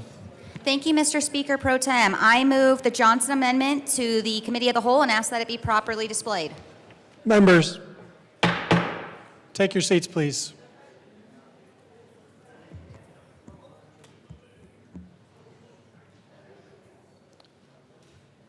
Representative Johnson, the amendment is before us. Please proceed. Thank you, Mr. Speaker Pro Tem. Again, this is asking that we can do a checks and balance. That's why we have different branches. This allows for somebody who has heard this bill this year to be able to be that checks by 2033. Currently written, the 2041 is too far out, that this body no longer has oversight on the departments implementing these sunsets. That should be concerning to all of us, especially on such a hugely needed public health bill that still has some flaws in it when we need to be addressing the opioid using, both for chronic care and because of its addictive qualities. I would urge this body to show that we do believe in checks and balances of the agencies and that we want someone who's heard this today to be able to have a voice on it when it comes back in 2033 instead of having a whole new body that comes in that has no back reference on this. I urge a yes vote. Further discussion on the amendment. Representative Jackson. Thank you, Mr. Speaker Pro Tem. And this bill is specific to aligning current licenses and licensure requirements with federal law in order for these organizations to continue prescribing medication-assisted treatment. We ask for a no vote. Seeing no further discussion, the question before us is the House is the adoption of the Johnson Amendment to the report of the Committee of the Whole. Mr. Shebel, please open the machine. Members, please proceed to vote.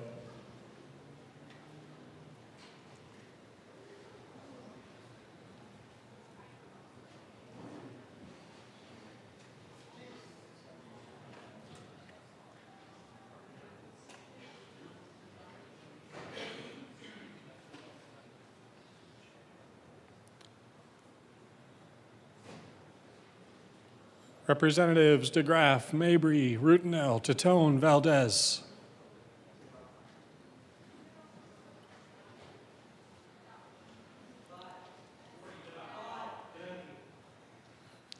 It feels like a $2 day for Reps DeGraff, Mabry, Rutinel, Titone, and Valdez, who are also excused.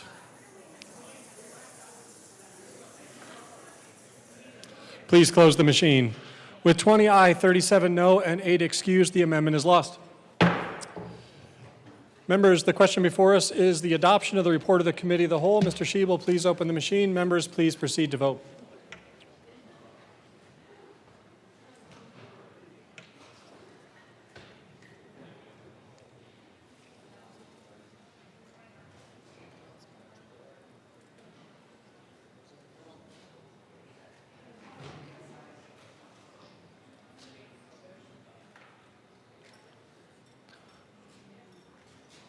Please close the machine.